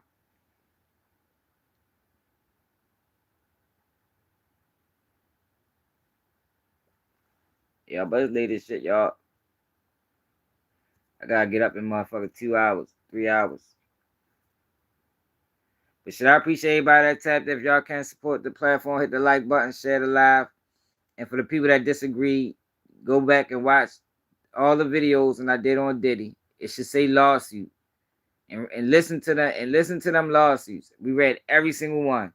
The 13-year-old, the remote one, the one in Hollywood, the one with the male actress. Reread them all. It's only one of them I think might be true. That sounds halfway credible. But let me know how y'all feel about us in the comments. Another day, keep it G News. And I'm out.